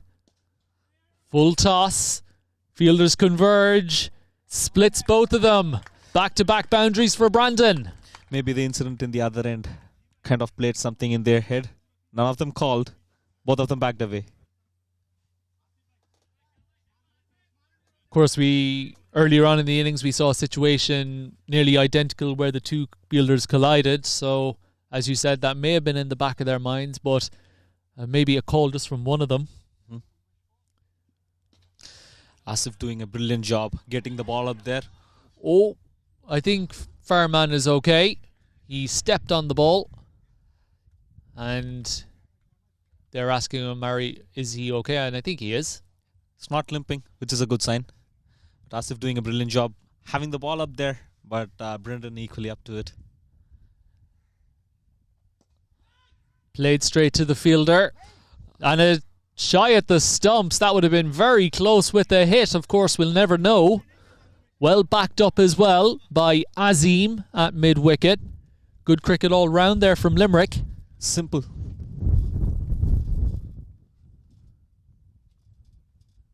Getting quite tense now. Brilliantly bowled. LBW shout. Given not out. Well, we did see Devon kind of like moving down in the offside, trying to play that ball in the leg side. So a bit of guesswork there from the umpire. But if there's any bit of doubt involved, they'll normally shake their head. Yeah. Here comes Asif again. Brandon on strike. That's a very brave stop, getting his feet in the way. I guess most of our boys are in the wrong sport. They have been playing footy very well. Well, the Euros are on, the women's Euros at the moment. But it's the cricket that we're watching currently. After 18 overs, it's 150 for the loss of 4 wickets. Brilliant from these two. And just a quick update from down below in Curraheen, 122 for the loss of 6 wickets after 15 overs. County Galway after winning the toss and choosing to bat. UCC coming back into that one. 2 wickets each for Kunal and Anish. Brilliant bowlers, both of them. And the best thing that they do is they're always up to the batsman and they keep it simple. And that's the reason why I've been amongst the wicket throughout the season. On the receiving end, because so have I. And also down below in Cork County, down in the Mardyke, County Kerry have bat in hand, and after 3 overs they are 20 without loss. Motion and Tabish at the middle. Well, that's a bit of a gamble by Kerry there. Motion usually bats at number 7. 8 opens the bowling. I guess he has been sent in to take advantage of the power play. Absolutely, perhaps. And finally, one last update. We're like a news round here, going through all the scores. It's Ireland and New Zealand. New Zealand winning the toss, choosing to field. Ireland 94 for the loss of 3 wickets. The last wicket to fall since we last mentioned was Andy McBride, Dunnamana and Northwest Warriors player. He's out for 39. Bowled by Ferguson, I think. Yeah, caught by wicketkeeper Latham, Harry Tector and Curtis Camphor. Of course, Curtis Camphor is a Munster Reds player. They're out there at the moment. It's going to be Farouk continuing left arm around the wicket. Played into the leg side. A long chase for Azim out there. And it will be 4 runs. So, Brandon. Fair play to Azim to chase it all the way up there. It's a long way out there, but Brandon hit it well enough. He moves on to 48 off 39 with 6 boundaries. This partnership now worth 76. Well, I mentioned when Brandon came out to bat, he has all the shots in his armory and it's a matter of time before he clicks. And 1 shot away from his 50 now. Through extra cover. Oh, and it's a misfield out there from Safraz. Unfortunately for him, it's 4 runs for Brandon and he moves on to 50. 52 off 40 deliveries, 7 boundaries, striking at 130. A great innings there from Brandon AJ. Well, first of all, I'd like to say to the Quins that you should have me as the commentator every game. He's a class act. And again, have played with him a couple of times and know what he's capable of. he delivered at the right time. The Harlequins' good luck charm as Farouk is in again. Played into the leg side. Again a long chase. That could be... And it's three runs. Hold in this time. That's Arslan Siam fielding that ball. 3 runs taken. Running between the wicket has been so good. And there has never been a situation where the batsmen were under pressure, thanks to them rotating the strike quite often. 10 deliveries to go then. Well, Rodgers, we are looking at 160 and we might actually get on 180. Yeah, absolutely. If they can go at 2 a ball from this position. Oh, good effort there from Farouk, but it will be 1 run. Devon getting off strike. He moves on to 42 off 24. Couple of strikes away from his 50 as well. Desperately need a wicket here, Limerick. As Farouk is in again. Full toss. And 6. Just getting over the head of Shani Alam. And if anyone was going to catch it, it was going to be him. Just too much bat on it. And that is the first 6 for Brandon. Well, it was all about timing. Never tried to overhit it. Just timed it well. And you can actually see it by the way it carried out. So it was just that full toss, and he's bowled really well as Farouk. Just that full toss delivery, going the distance. Well, he has not been bowling the slower ball quite often this over, which has been so good to him. And there it is, the slower ball. Run out attempt. Well fielded there from Azim, but Brandon is home safely. That will bring to the end the 19th over, 169 for the loss of 4 wickets. 1 over to go. This partnership worth 91. Well, Brendan has placed his innings so well. Took on all the pressure, soaked it up, and now he's kind of giving it back. And Devon, who's on 42 from 24 balls, he could be on for a half century today. Absolutely, AJ. It's been really good from these two. A reminder that the last wicket fell all the way back in the 11th over. So these two have come together with their team in a spot of bother and have batted beautifully.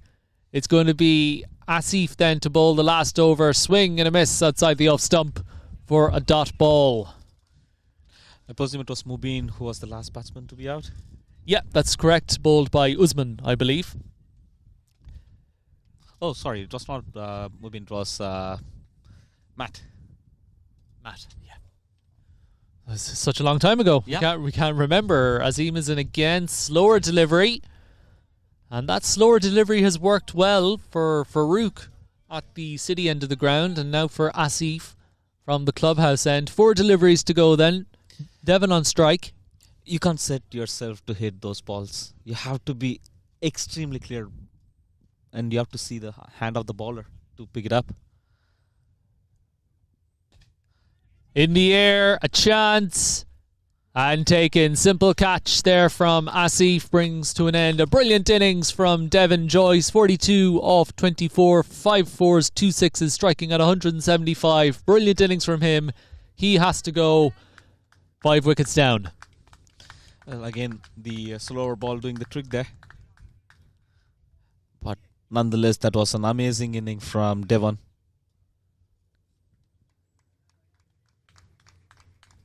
I guess that's Senan, isn't it? Yep, that's Senan. So a nice applause there for Devon as he makes his way off. Limerick finally getting that breakthrough. Just when we were talking about wickets. We should have done it quicker. And that's it. We should have spoken about it quicker. A lot of commentators' curses has happened in this first inning so far. They did cross while the ball was in the air, and I suppose it's important here for Limerick to finish strong here. I know there's only 3 overs to go, but it's about that momentum going into the second innings. As Asif is into Brandon, flicked into the leg side. and will beat the fielder for 4 runs. So this could be crucial runs here, AJ. Yep, slowly ticking towards the 180 mark. And again, if anyone had any doubts about Brendan's confidence or form this year, there's your answer. Few people holding their hands up here in the commentary position. So 2 deliveries to go then. As we said, a very important 2 deliveries. It'll be a quick turnaround. Down the ground. Exit stage right. That ball is gone. Brilliant shot there from Brandon. His second 6, AJ. And that's 180 up. Tim was interested there for a minute, but the ball was a bit higher than he expected. It was one of those ones, wasn't it? Just teased the fielder a bit. For a split second, he would have thought he was in business. Right, let's see what Brendan does to finish off the game. 6-4. Here we go. Slower delivery. Short of the fielder, and it's brilliantly fielded from Farouk. They're going to come back for 2. He's going to be run out. Sent in without a ball, without facing a ball. So that is 1 run and a wicket, which means Cork Harlequins finish on 181 for the loss of 6 wickets. Brandon Kruger finishing on 73 of 47 deliveries.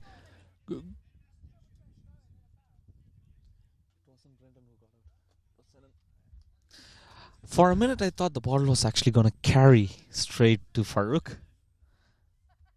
It's one of those ones, you don't know where to go for it or stay back. But it was well fielded in the end. They did take the wicket.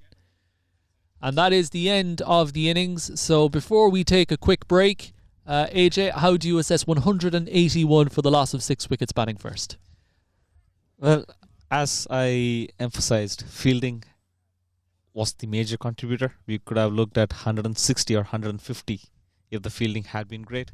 There are a few balls which went beneath the fielder's legs and then a couple of fumbles. But 180 in a very good day, it could go either way.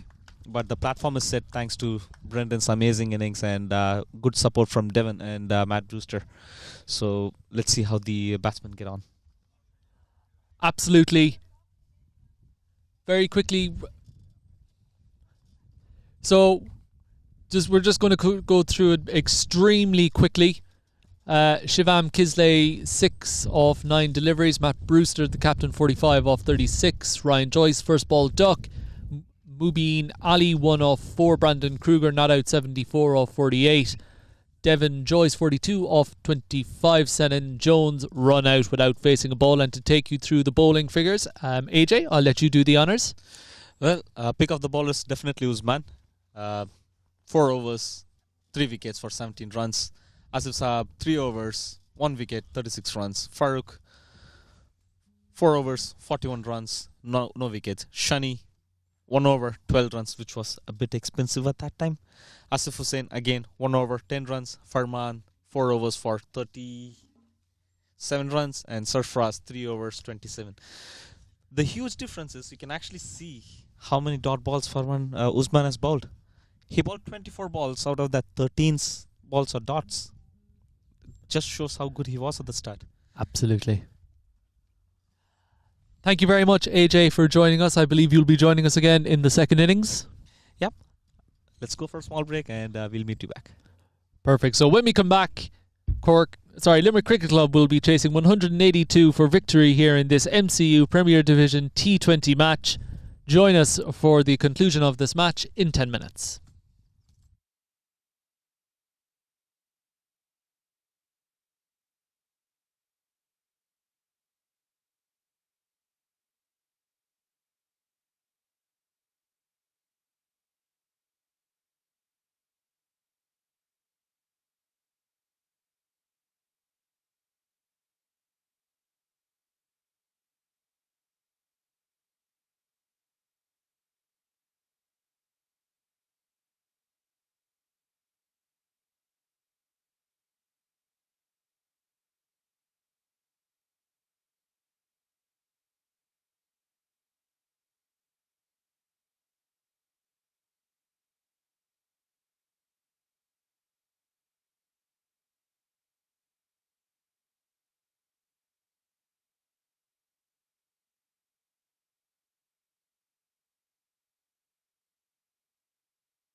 And a very warm welcome back to Farmers Cross for this game between Cork Harlequins and Limerick Cricket Club.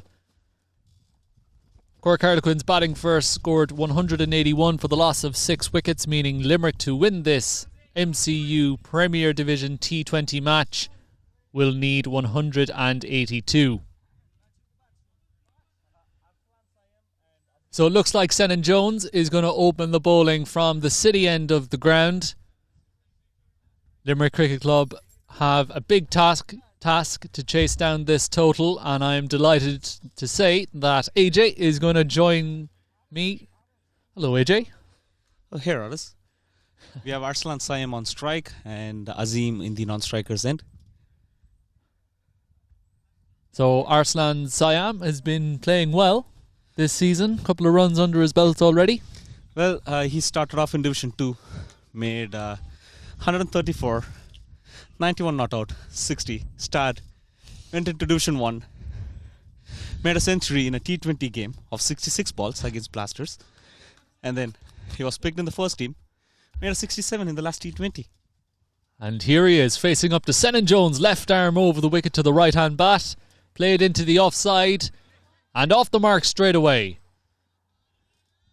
Well chased out there, and these two will race back for 2.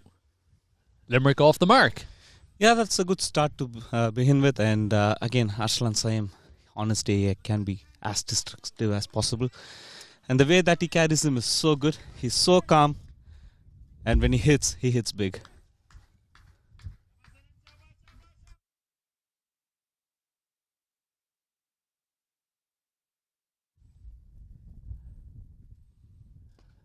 Full delivery, well kept out though by Arslan.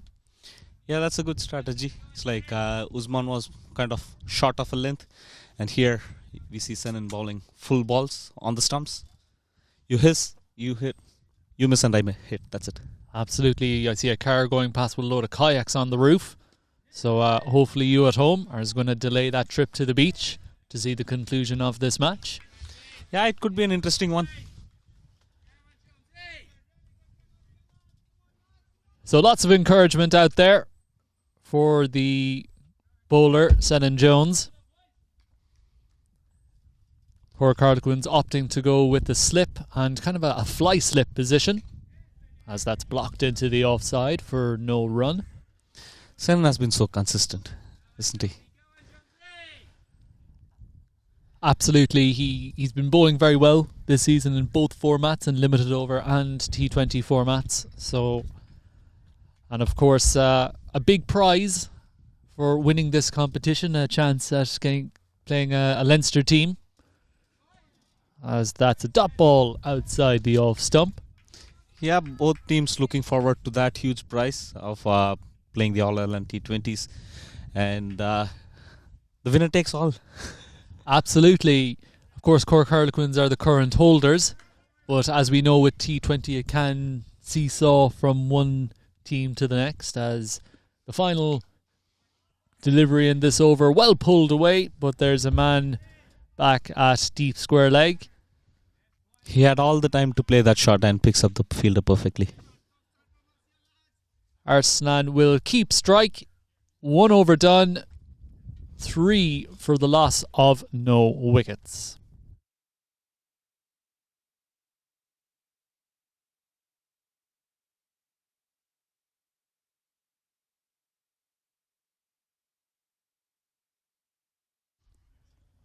So a good start there from Senan. Only 3 off the first over with no extras. It's going to be Adam Hickey, number 66, who's going to open the bowling from the clubhouse end of the ground with his right arm off spin. He'll be bowling around the wicket to Arslan. Nothing, it's like both teams' first over, it was just 3 runs. But it's going to be interesting how they get on from here. So a swing there, and the ball heads to 45. So yeah, it's interesting. Cork Harlequins going with the spin in the power play overs.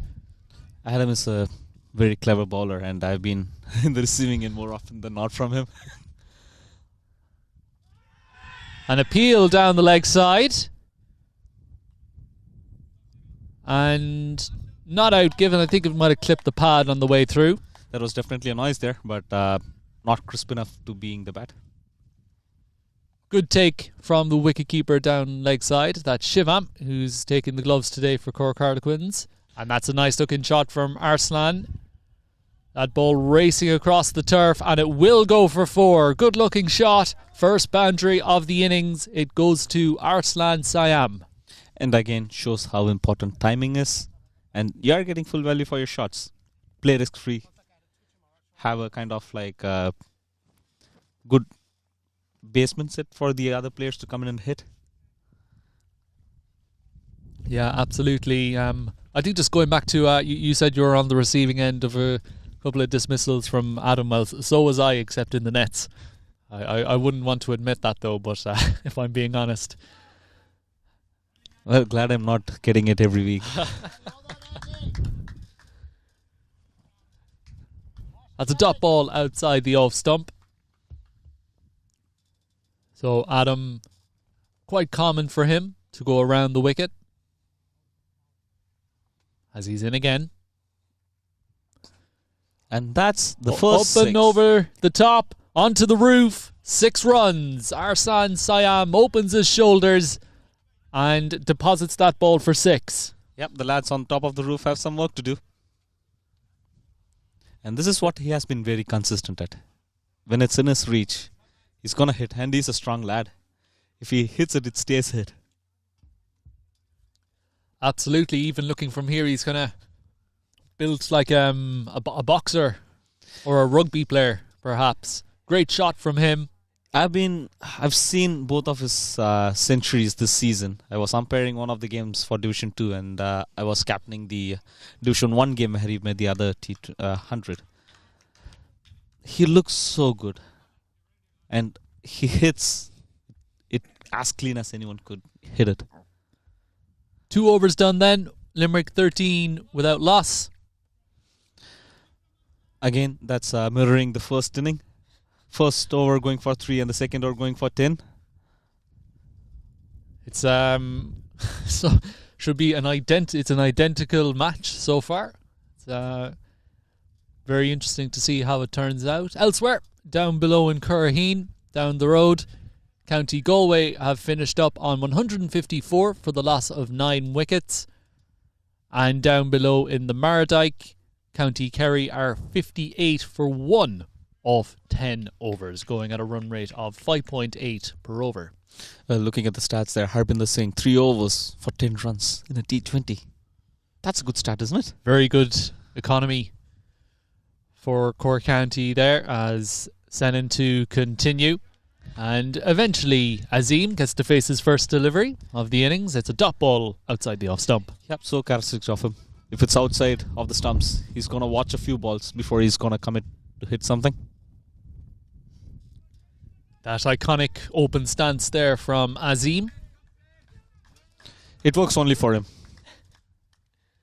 It's very, very open. As Senan is in again. Great shot through extra cover. Beats the fielder, which means it's going to race away for 4. Well, Azim on his given day could be lethal. Not much margin for error for the bowler there. Great shot from Azim through extra cover. He was the first ball, second ball he walked on the pitch. Converted into a length that he could free his arm. And it's a good comeback from Senan. That back of it length delivery looks like it surprised the batter a little bit. Yep, practicing the shots after the ball has passed. So characteristic of most of the batsmen, isn't it? It's normally the only shot I practice is the defence shot. Well, I wish I could play some defensive shots. Inside edge, fielded there at 45. So a good reply there from Senan. His back of a length delivery, following it up with a Yorker length delivery. I kind of see the similarity between him and Usman's bowling. Kind of sticking to back of length and surprising the batsman by going full or changing up the length and pace. Absolutely.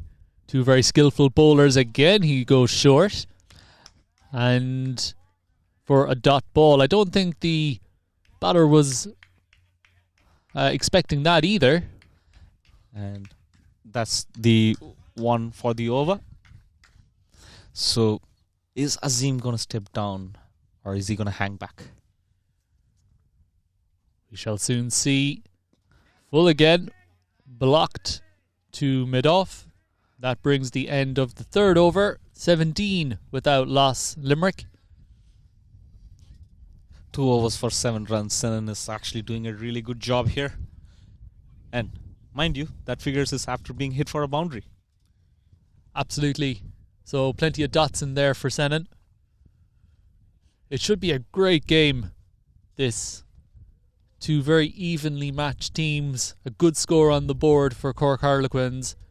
And as we saw from those back of a length deliveries from Senan, a pitch that is carrying through well for the batters. Yeah, the pitch has been so good. And we see a bowler taking his run up in a weird way. I've never seen that before. He's kind of walking kind of like a duck, one foot in front of the other. That's Matt Brewster, the captain, who's going to bring himself on.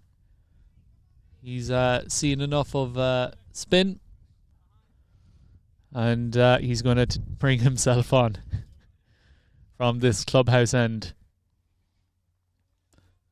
So Arslan will be on strike. Here goes Matt Brewster, right arm over. Strays onto the leg stump. No fine leg in place. An easy boundary there for Arslan. Yep, with that pace, all you need to do is have a little bit of bat on it and it's going to fly. Absolutely. There was a third man in place, not a fine leg, so can't really afford to drift onto that leg stump. That's what he did and was punished. Well, the captain cannot say ball to your field now. Here goes Matt Brewster again. An inside edge this time. Same result. 4 down to fine leg. Back-to-back boundaries. And again, as I mentioned, with that pace, a little bit of bat could take the ball anywhere. And you can see the ball is a bit fuller as well. We saw that in the first inning where Asif was a bit fuller, where he was taken for runs. Kind of mirroring images from both innings, isn't it? Absolutely, but again, you know, we talk about it. We've already spoken about it today. It's that kind of top of the stumps length delivery, kind of hitting the bat hard, is proving difficult to get away. This full length delivery. Okay, That's 6 runs. That nearly topped me off the chair. It nearly. A lot of flinching going on in the commentary position. It came straight towards us. We have a protective net around us to protect us. And the net did its job there. Yep, but instincts take over. Great shot from Arslan. Straight bat. Back down the ground. Over long on for 6. And that's the length that he had to bowl, but... And it's just a bit wide of the off stump. Deflected down to third man. This over has gone 4-4-6-4. And you actually see the difference. When Limerick were bowling, they always had a fine leg and a third man. And we actually lost count of how many balls came to the third man. And having that man, Adam Hickey, in short third man, kind of opens up it for the batsman. Even if you bowl a good ball, all it takes is a little bit of bat. And if it goes to the left or right of him, it's going to fly away for 4. That's a much better length to bowl.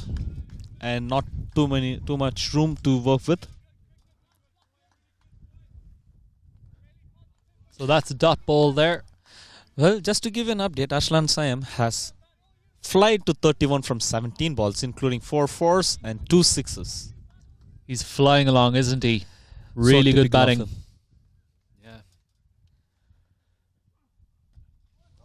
And again, it's going to beat that fielder you were talking about, AJ. That's Adam at short third man. It beats him and it races away for 4. Well, Cotters, it's not like normal commentary box. We are sitting right outside the boundary line and the captain can hear us. I hope he doesn't give out to us. 39 without loss after 4 overs. Arslan Siam, 35 off 18. Azim doesn't just needs to sit on his bat and watch from the other end, really. He's 4 off 6 deliveries. And I think just going 22 runs off that over, an expensive over. And it looks like the ball kind of skipped over the outfield, skipped onto the ditch and into probably 6 feet of grass on the other side. I think with that 6 there, I don't know about you, AJ, but I haven't seen Joe move that quickly since his playing days, I'd say. He was he went in behind myself there like a shot. Well, given the fact that I was in the firing line.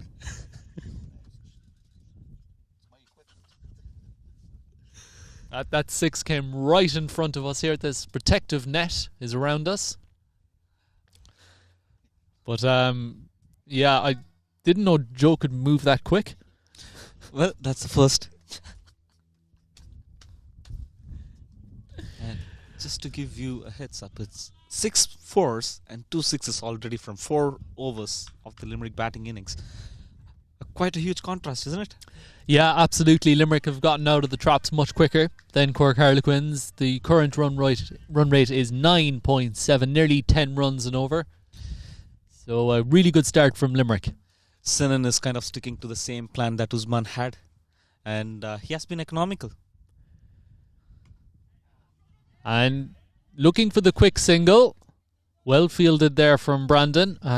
Extra cover for a dot ball. Yep, just hitting the hard length. And you can see the ball is actually hitting a bit above the sweet spot of the bat. So you have to really play it well in order to score some runs there. Yeah, absolutely. And I don't think Harlequins have hit that length enough in these first 4 overs. That's a short delivery. Stopped at point by Devon. Well, I would say Sinan has been bowling in that area, and it's the rest of the bowlers. And again, a spinner opening in the power play is always going to be a hard task, given the fact that the batsmen love to hit spinners more than the pacers. It's pitched up. And it's disappeared over point for 4 more. Second boundary for Azim, which confirms a brilliant start for Limerick. Time and time again, wash out for the length, lads. So as the ball is stuck there in the ditch, I know from personal experience that ditch is very, very difficult to retrieve the ball. So already kind of meeting starting to happen out there, AJ, with the fielders about what to do, as Limerick have gotten off to a great start. Well, do the basics in a consistent way. 100%. I agree with you. Back to basics. And again, I see there's no third man. He's kind of like inside the circle. Even if Sinan is bowling a good length that we were talking about, if the ball gets any sort of an edge or a nick, it's either going to fly past him or to him. So it's a high risk, high reward kind of a situation here. Absolutely. So the fielders that are outside the ring is a long on and a deep square leg, as that ball is played towards long on. That was an interesting shot, by the way. Both legs off the ground and dabbing it down for a single. Well, the Wimbledon men's final is on today, so perhaps Azim there, getting a bit of practice with his tennis. Well, given his stance, he is well suitable for it. Played away into the leg side, but Jack Buss at deep square leg is waiting for it, so it'll just be 1 run. Yeah, Sinan has been so consistent, and again, he has the field to back it up, and that has been the difference between Sinan and the other bowlers. 45 without loss, 5 overs done. Talking about tennis, there's lots of other sports going on as well, including the Irish cricket team, of course, taking on New Zealand, and currently Ireland are 163 for the loss of 3 wickets. The man we were talking about early, Harry Tector, 68 off 86, 7 fours, 2 sixes, and Curtis Camphor of the Munster Reds. 32 off 39, 3 fours and 1 6. I would be so happy if I could see Harry Trekker in the Rajasthan team. So, while all the other teams have star players, Rajasthan has always looked at people and made them stars. If you look at Sanju Samson, for example, Ravindra Jadeja. So, if he could get a call-up for the Royals, given the watchful eyes of the mentors and the coaches there, he could be a huge asset for the Irish national team coming back. Very quickly, are you a Rajasthan Royals fan yourself? No, I'm actually from Tamil Nadu, which Chennai team is based off. I'm a huge Chennai fan, but I love cricket, irrespective of the teams. Looks like Brandon is going to come into the attack then. Swing and a miss. First ball. Lots of oohs and ahs. So Brandon bowled well yesterday in the Leinster competition, taking 4 wickets against Railway Union. It's Arslan who's on strike. He's raced on to 36 off 20 deliveries. And it's short from Brandon. Make it 40. Splits the gap. 4 runs. Great shot there. Yep. And again, Brendan, again, he's a player who can bring in and contribute to all 3 facets of the game. He can bowl, he can bat, and he's a brilliant fielder. So let's see if he can replicate what he did with the bat, with the ball here as well. Well, on the other hand, 40 from 21, opening the inning. Brilliant. With a new ball coming onto the bat on a cut strip as well. He has played superbly well, has Arslan, putting his team in a great position in this power play. Change of field straight away. There's a long on. And bowled him! Middle stump. Arslan, after a brilliant start, can't keep that delivery out from Brandon Kruger. He has to go. Limerick are 49 for 1. That was an amazing delivery. Just looking back at the replay. Pitched up, spun through the gate. Air, drift, spin, middle stump. Again, I'm not sure if Ted is watching. He might be pretty pleased about it. Of course, the Munster Reds head coach is on the roof. He has the best view, I would say. We have to get our commentary box up there, AJ.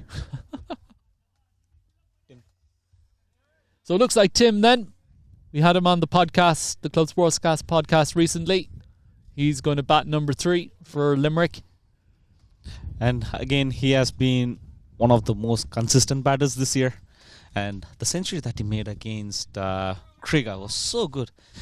He usually takes his time, but he was full on attack with Krieger. And I've seen it last year as well. He was playing Division 1 against Blasters. Went in at number 4 with 15 overs left. And he usually takes his time, first 10-15 balls, but once he knows his role is clear, he just attacks, and he made 73 off like 50 balls. Coming into this game with a bit of form is Tim. Left-hand bat, so they'll have the right-hand, left-hand combination to deal with the Cork Harlequins bowlers. Well, today it might be Tim's day, given the fact that the ground is really quick. He's a kind of a batsman who plays it along the ground, times it well, and you can actually see the Australian flair of punching the ball.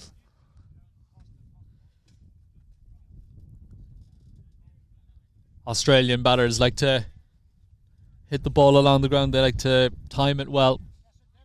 So he'll be looking to do that today. Yep, I wouldn't be surprised if he kind of mirrors Brendan's innings. Kind of take his time, stay there as long as possible, and then kind of attack at the end. Well, absolutely. In order to chase this total down, Limerick do need someone to replicate the type of innings that Brandon played in the first innings. So Tim on strike then to face his first delivery. Straight away plays that ball nicely, but straight to extra cover where Mubin fields for a dot ball. Yep, Limerick has to be kind of mindful in order to be clear who takes on which role. And same again, played to extra cover. Absolutely, I couldn't agree more, Ajay. that the two batters, they're clear in their roles, and that to execute those roles then. Brendan has been amazing with the bowling. Line, length. And time again, if you bowl line and length, have the fielders in the right place for where you're bowling. You're not going to go for runs. 6 overs done, 49 for the loss of 1 wicket. Arslan Siam, the man to go for 41 off 21 deliveries. Azim Khan, 9 off 11. And Tim facing 3 deliveries. Not out. Looks like Ryan Joyce is going to be introduced to the bowling crease from the city end of the ground. So Limerick require 133 off 84 deliveries, 9 wickets in the shed at a run rate of about 9.5 is what is required. Shaping up to be a great match, Ajay. This is so hope you're all doing well at home, all 28-30 of you here at a sun-drenched Farmers Cross. There's a good crowd to our left here. People are on the grass, people are up on the roof. It's a good atmosphere. Yeah, and I see an attempt of a Mexican wave here.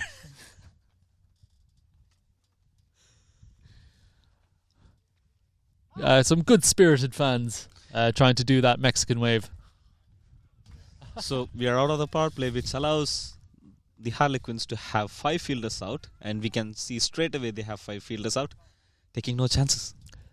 Ryan Joyce then starts off with a full toss, fielded at deep point by his brother. So the fielder's out. There's it's going to change now for the left-hand bat, but interesting, Ajay.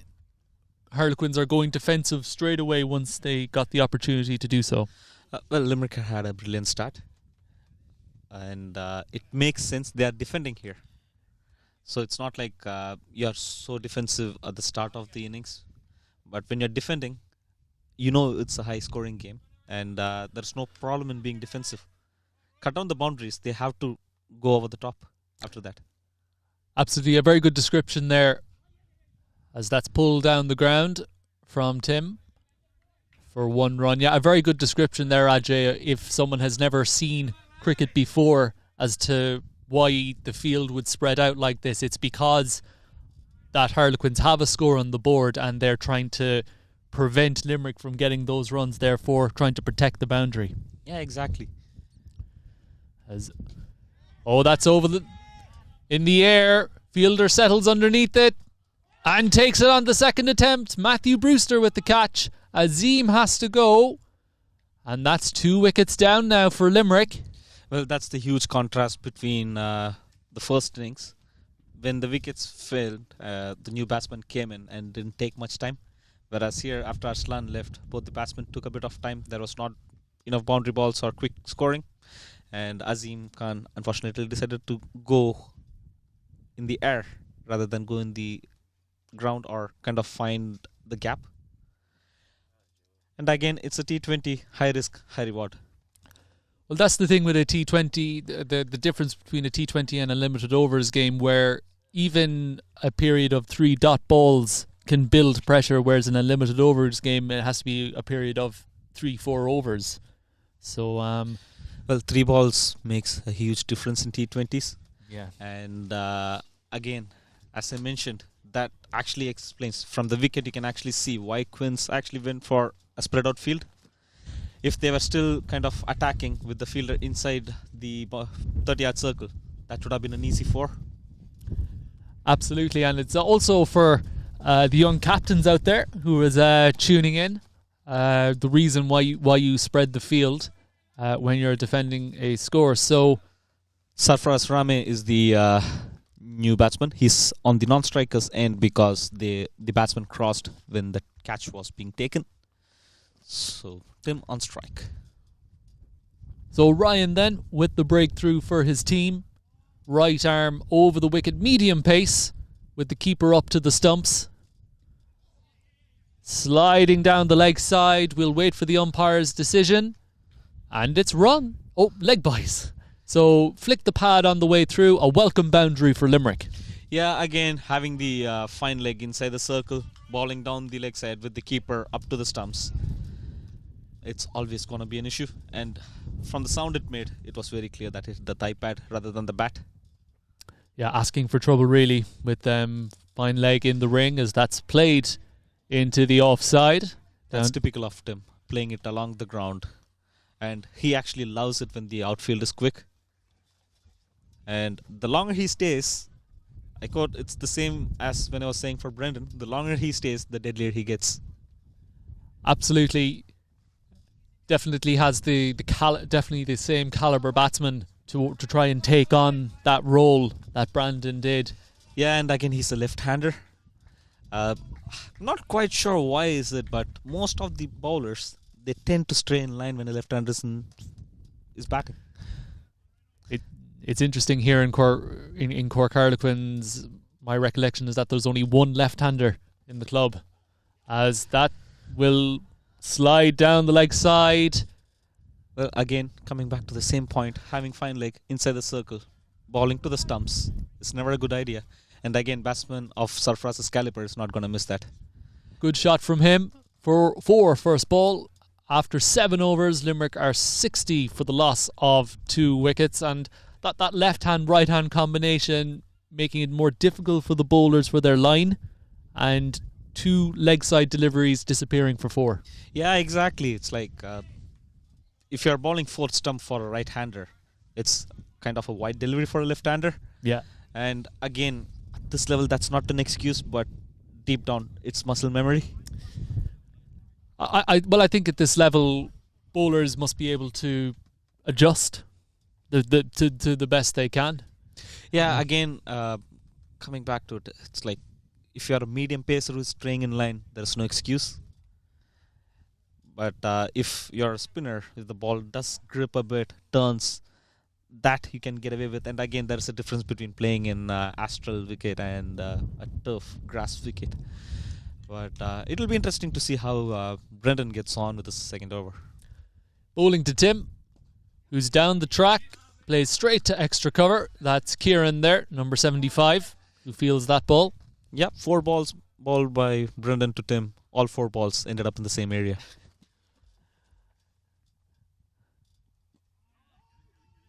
Played into the leg side. Well fielded from Brandon off his own bowling. When you're a spinner, the first thing that you have to do is obviously to bowl. And the next important thing is you should be a good fielder of your own bowling. Ready and waiting for that ball to come back. Tim beats extra cover this time. They will race back for 2. And it's very good running from Safraz there.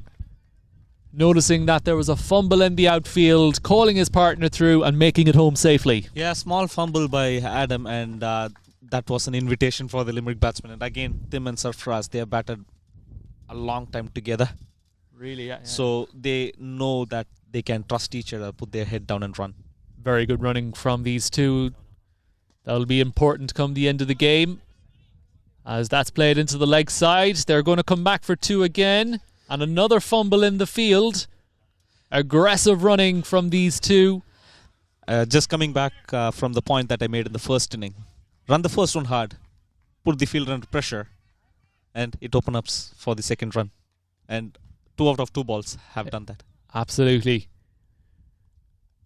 Because even if you're not hitting the boundaries, running hard between the wickets is very important. As they get off strike again.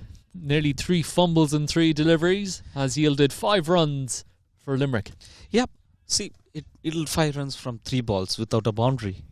And this one, the batsman put the fielder under pressure and made him to look up to where the batsmen are rather than focus on the ball. And that's why running between the wickets is quite important.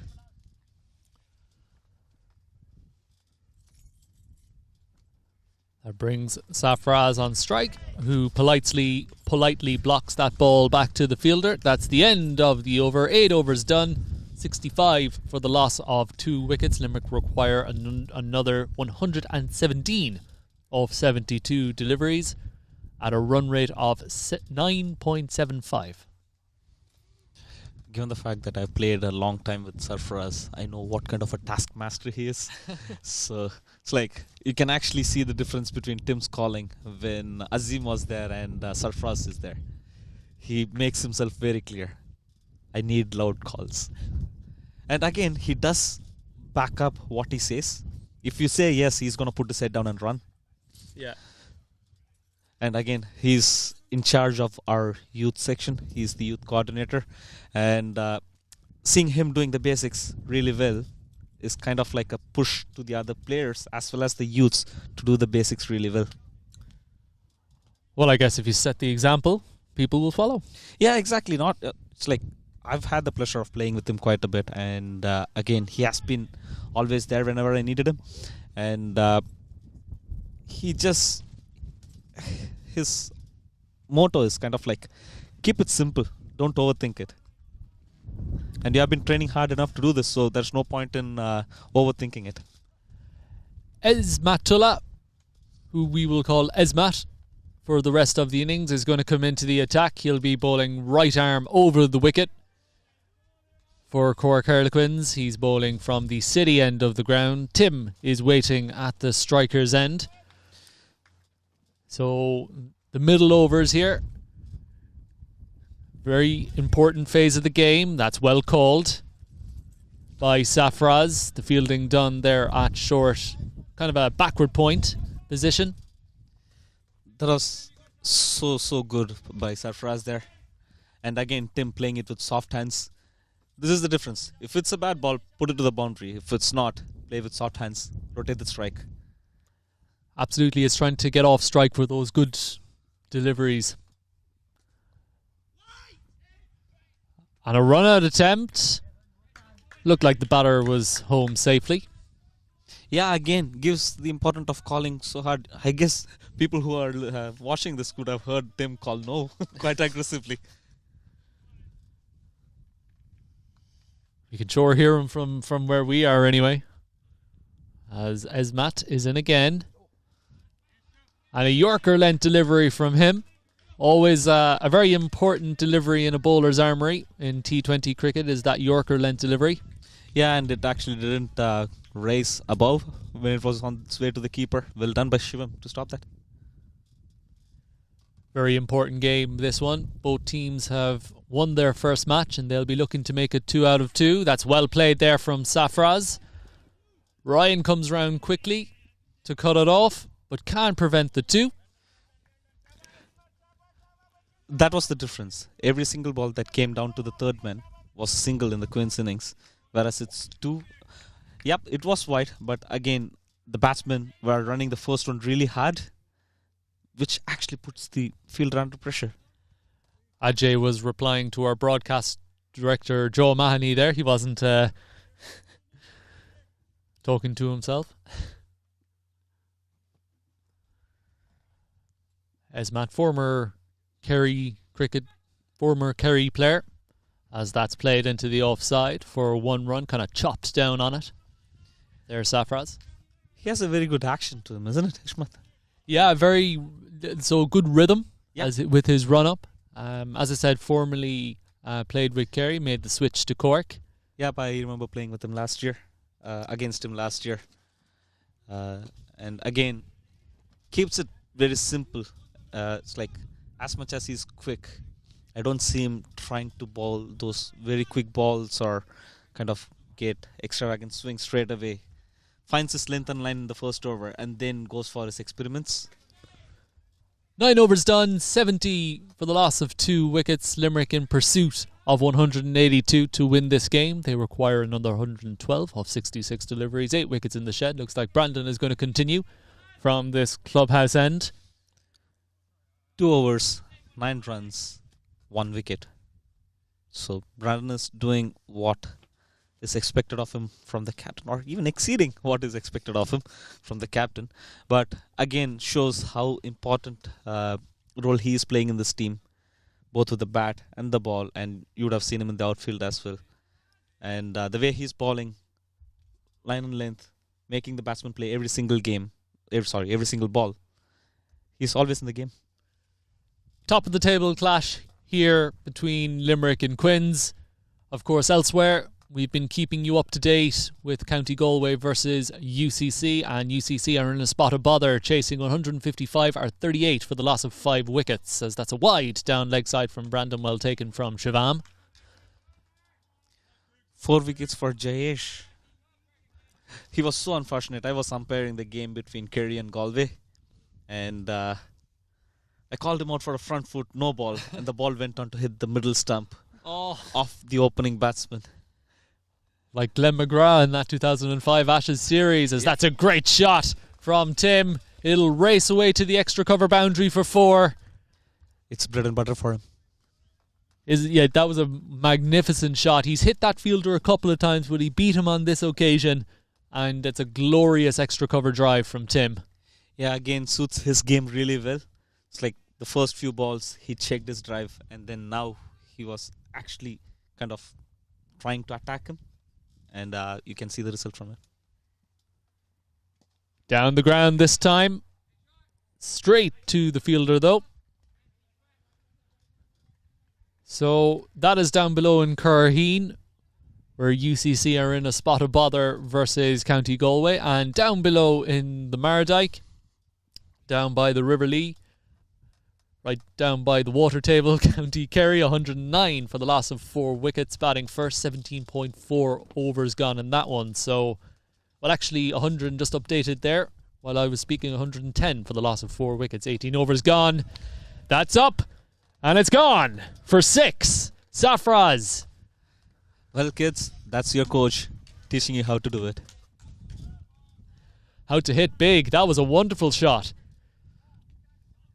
Backing himself to take on that short boundary,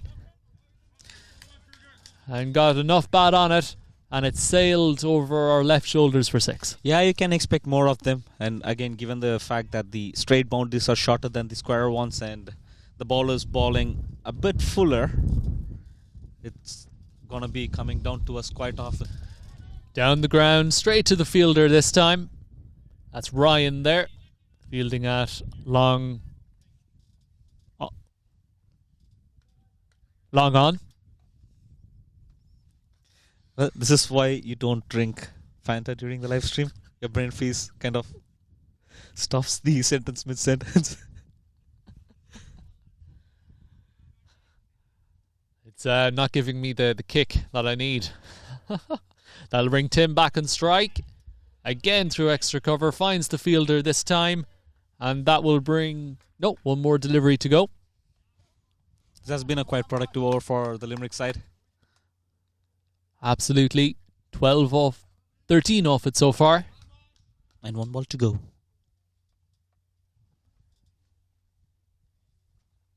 It's Brandon to Tim. Tim pulls out, which is more than entitled to do.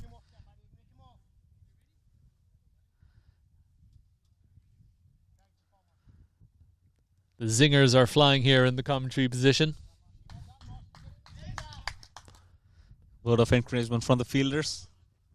And Tim pulls away. It's a bit of a standoff happening here. It's we're all ready to go, but the ball isn't being bowled. Here we go. A tough Aussie and a Safa going at it. And that's a dot ball. It is. Bit of excitement from the fielders there. Was it Ryan actually? He was a bit excited. So a lot of excitement there for a dot ball. Probably our most exciting dot ball of the day. 10 overs gone, 83 for the loss of 2 wickets. 10 overs to go, 99 runs required, AJ. Yep, and that was a big over. Brendan gave just 7 runs for the first 2 overs. Now his figures are 3 overs, 22 runs. That is a big over. Absolutely. And Ryan there in front of us just realising that the over has changed. So as I was saying there, lots of sport happening. The women's final of Wimbledon was yesterday. The men's final is today. And also a bit of cricket happening above in Malahide, where Ireland have just broken through the 200 mark. They are 200 for the loss of 4 wickets. Harry Tector is still there, 74 off 98. Lorcan Tucker, 10 run a ball, 10 with 1 maximum. As Esmat is in again. Played down the ground from Safraz for 1 run. Well, the good thing about this much bowling is you have to play him. You can't afford to kind of leave his balls because you never know what it will do. Run rate just climbed up to 10 there. Yeah, last over did help. It was about 10 and then last over kind of eased it a bit. So promises to be an exciting finish as Tim, back in his crease, works that ball over the leg side for 4 runs. Great shot from Tim. That sounded so crisp off his bat. You just love it when you hear that sound. It kind of gets you excited. Just that crack off the bat. Just that crack off the bat, absolutely. As the search party begins in that 6 foot high grass. And they have managed to bury it out as that ball disappeared down a rabbit hole, no doubt.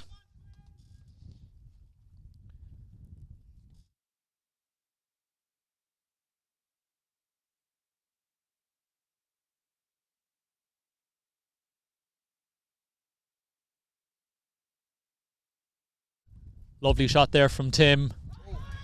An appeal. No response from the umpire. I don't know about you, AJ. I didn't hear anything. I've umpired enough games and it's always the young bowlers who get excited. I just saw Shivam, the keeper. He saw the bowler go up and then he raised his hands and then I knew there was nothing in it. It's one of those domino effects, isn't it? One person appeals and then all of a sudden the rest of them go up. Well, you don't want the bowler to look at you and you're not appealing. And especially if it's a quick bowler.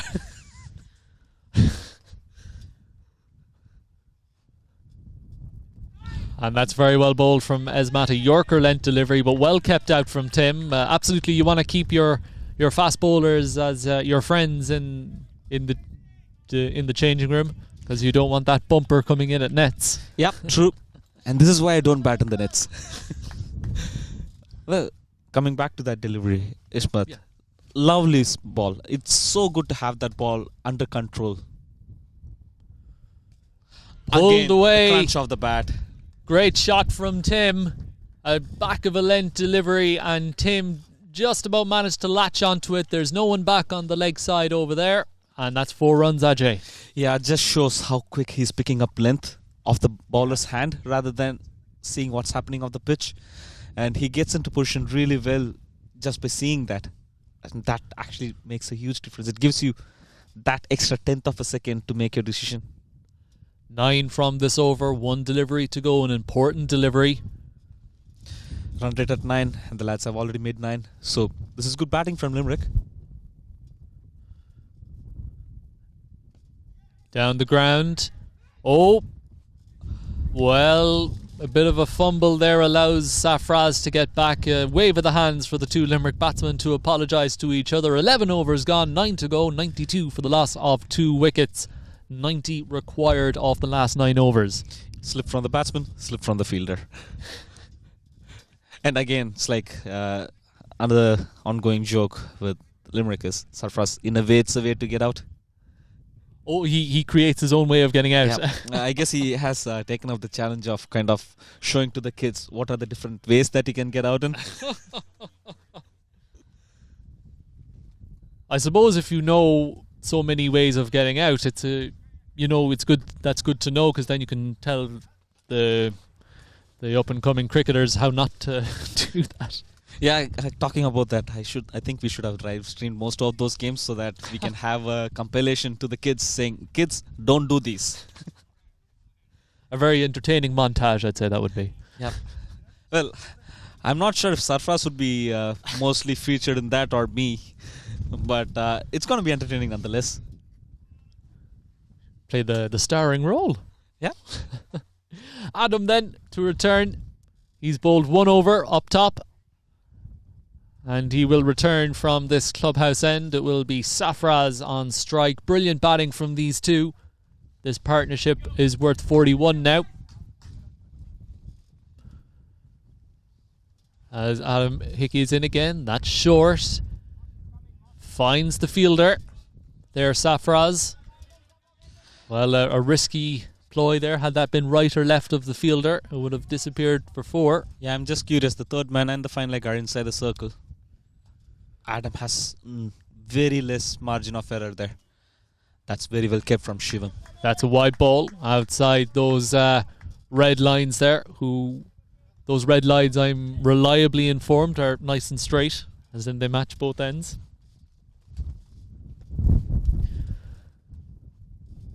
And got him! Bold leg stump.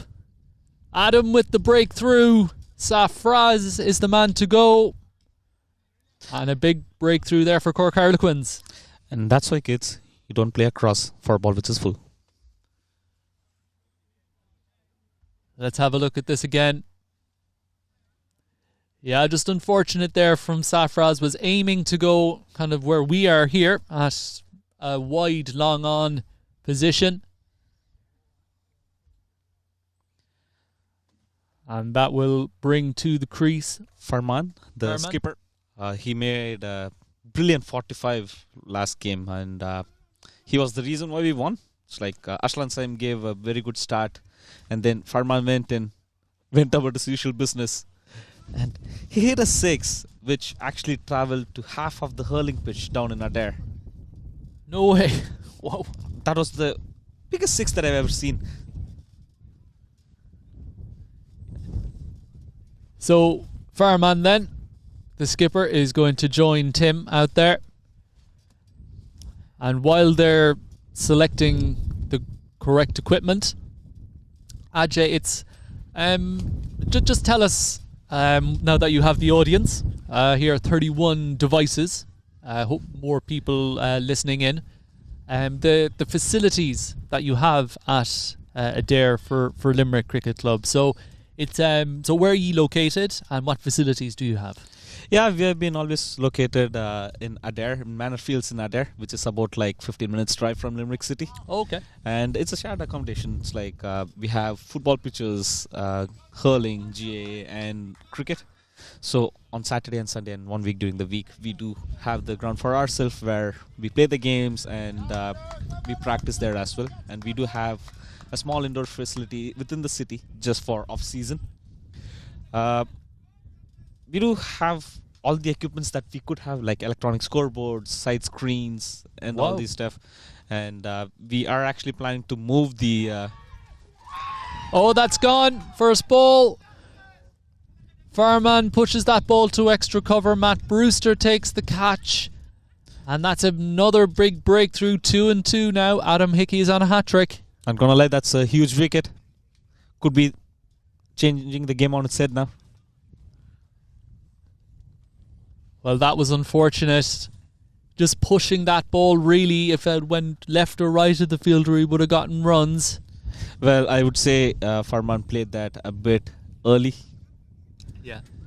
It's like this is why it's so important to go inside and kind of see what the ball does instead of kind of like driving the ball straight away. Yep. And he kind of lobbed it up from what I could see, kind of lobbed it up, and unfortunately, there was a fielder right there. Yeah, kind of just chipped it there. Looks like... Oh, Farouk. The left-hand bat of Farouk. So it's going to be 2 left-handers at the crease now, in Tim and Farouk. I'm not sure if Quins will be happy that they don't have to run across for every single ball or be bothered because both of them are left-handers. Well,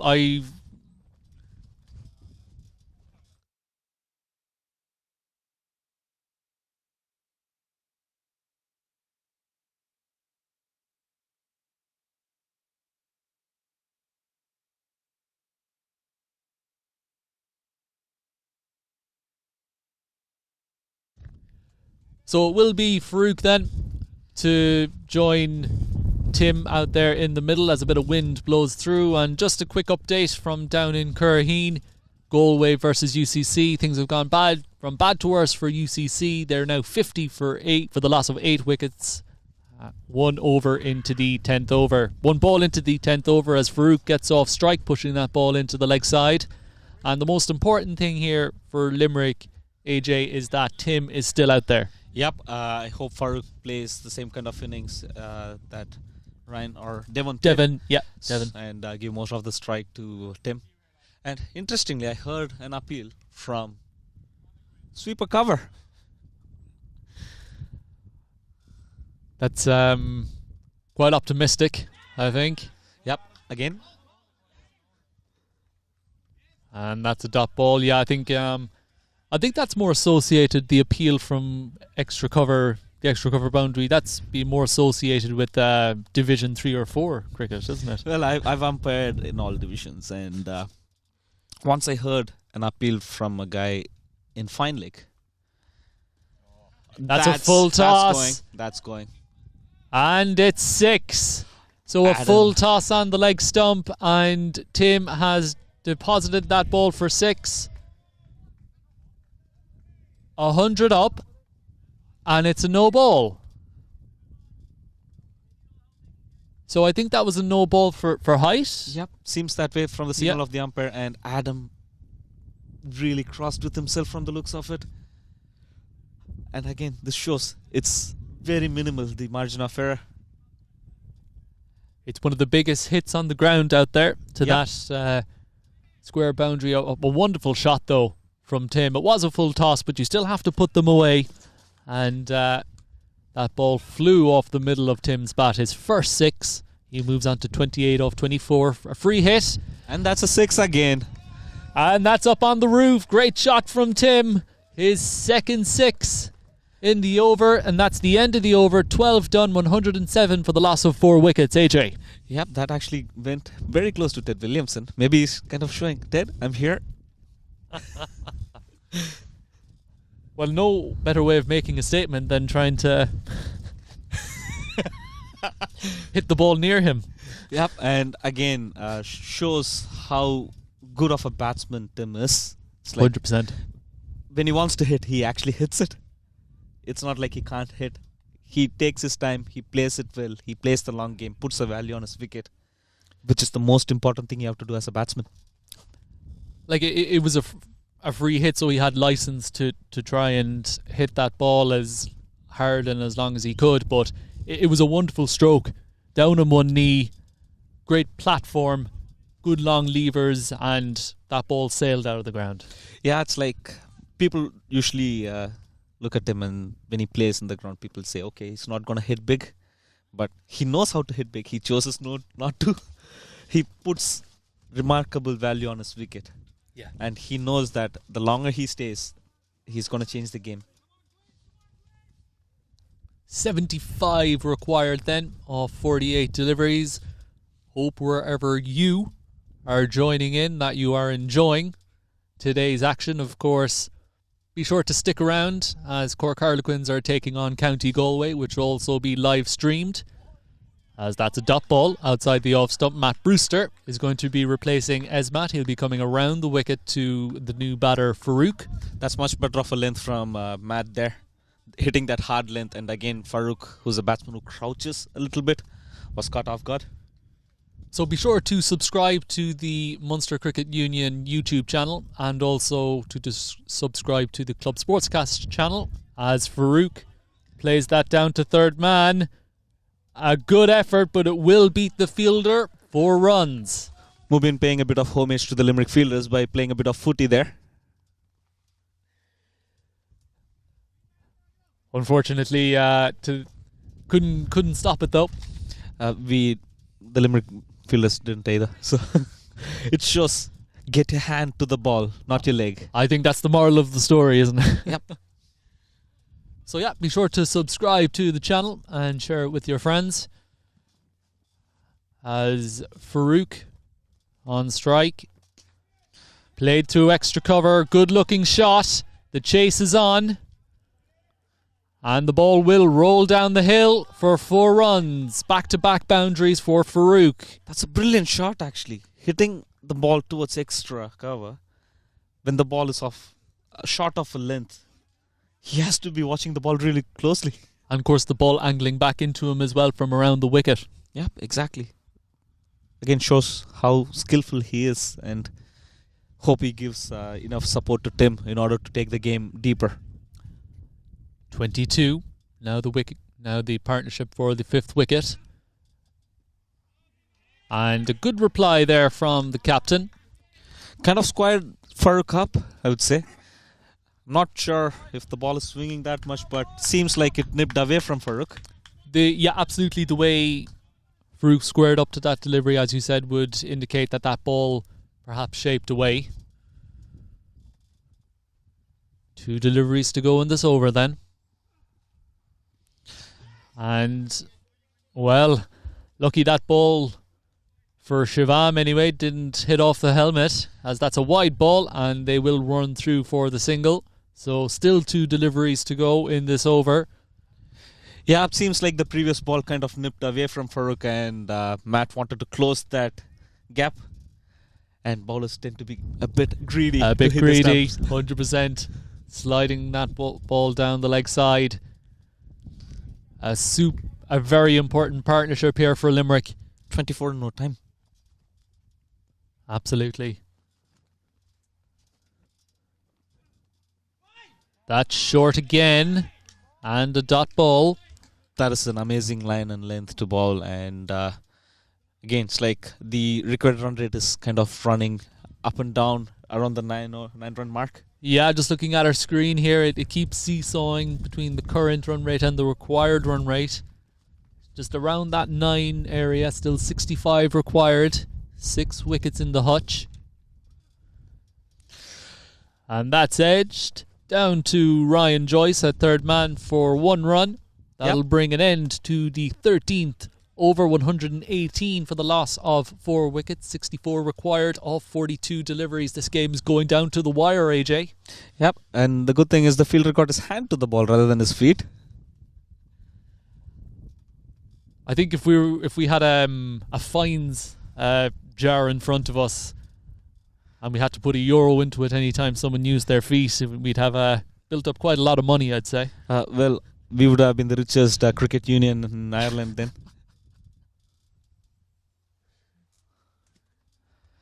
Adam Hickey then to continue. An evenly poised game as of now, and Adam bowling well. Just erred in his line and length for 1 ball, which went for 6, and then a free hit ruined his figures a little bit. But he has been bowling brilliantly. Tim is on strike. Goes down the ground. Will get off strike for the single. Slower than usual. Tim adjusted it perfectly. Again, it shows that he's adjusting to what's happening rather than premeditating. Absolutely. As Farooq now is on strike, he goes over the top. And it is 1 bounce 4. Great shot. Oh, sorry, it's 6. Oh, well, he's changed it, so we're just going to wait for the umpire's signal. It was difficult to tell. Seemed like a 4 for me. And it is 4. I was right first time. Yeah. And then Shani Alam fielding, carrying his backpacks. It was brilliantly fielded, wasn't it? He was just flying across there. Well, I was concerned that there were other 2 people and he doesn't hit but them. Could have been a collision on the field and then off the field. Yep. Great shot there from Farooq. The gap between long on and deep mid wicket. In the air. Is this a chance? Taken from Senin. Great catch from him. Diving away to his left. And Farooq has to go 5 wickets down. That was a brilliant catch. The ball was always moving away from him. Kept his eye on the ball and completed the catch really well. And again, this shows the difference between batsmen like Tim and the others. It's like Tim kind of slowed down his bat in order to keep it in the ground, whereas Farooq just went on with it. And we have Zubair coming on to bat now. He has plenty of experience between him, and he looks lanky, but he can hit the big balls. So very good inning. A good innings there from Farooq. 3 boundaries included in that. And there goes Adam picking up his 3rd wicket. Yeah, he likes this format. Does Adam the T20 format? Most spinners do, Yeah. actually. And again, Adam is very clever in the way he bowls. Like even from here, when you see the batsman playing his balls, you can see that he's varying the pace. He's kind of giving it a bit of air, and there's drift along with the breeze here. And he uses the conditions according to his strengths. And I think that's what you need to do as a spin bowler in this format, as a lot of batters will try to target the slower bowlers, as Tim is on strike as they crossed. So they'll be pushing for 2. It is the big boundary. They'll only get 1. Yeah, again, no offense to most batsmen here. When they see the ball is slow, they try to attack. On both sides. Yeah. Yeah. And this is where being a spinner helps. And T20, where you can't have too many dot balls, batsmen will go at you. And again, if you're not clever, good batsmen will punish you. So you have to be clever as a spinner, even more so than a seamer. Zubair then, the right-hand bat. That's nicely played from him into the leg side and gets off strike first ball.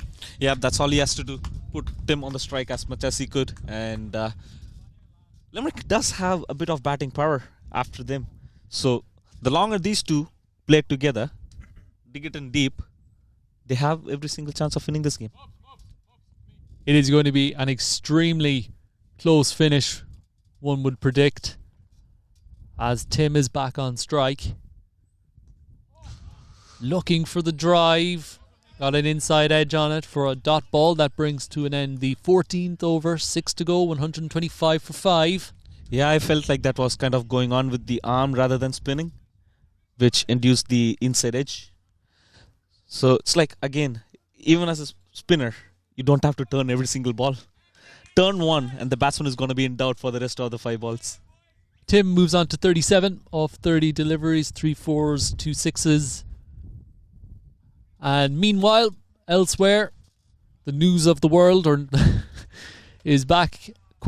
County Kerry 124 for the loss of 6 wickets off their 20 overs. Cork County chasing 125 for victory.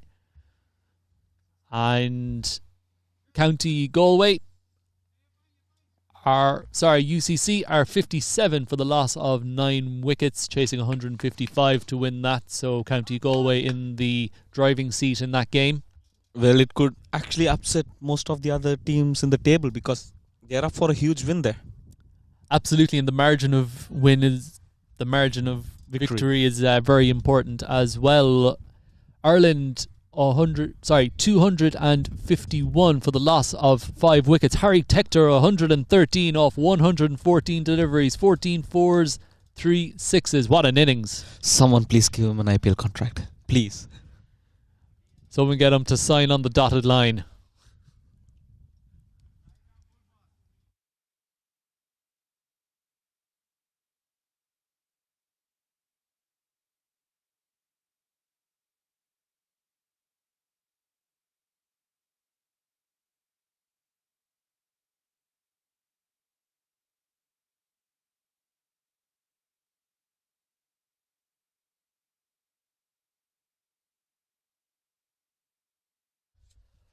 Ryan into the attack then.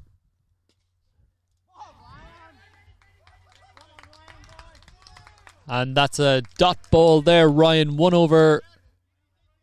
No maidens. 1 wicket for 7. Ajay is here next to me. I love when that happens. Bowler fielding it off his own bowling.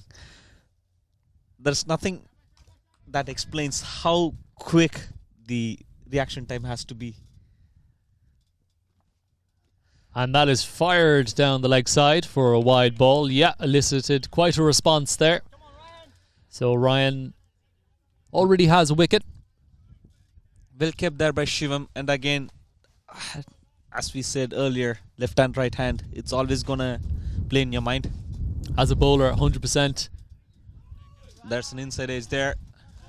And that's a dot ball there. Zubair with his green pads on.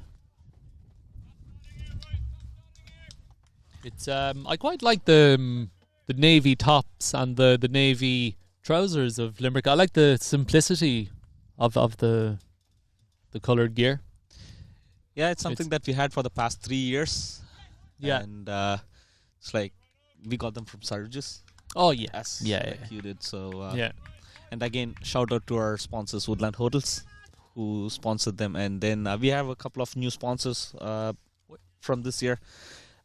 SK Partners and their Sports Hub, who are based in Dublin. Oh yeah. So it's like I've been a quite long customer of them. I've been purchasing most of the stuff, and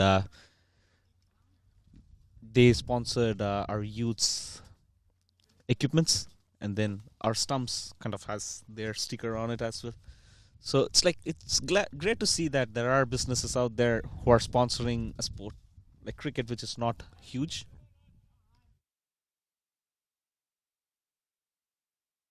Alman.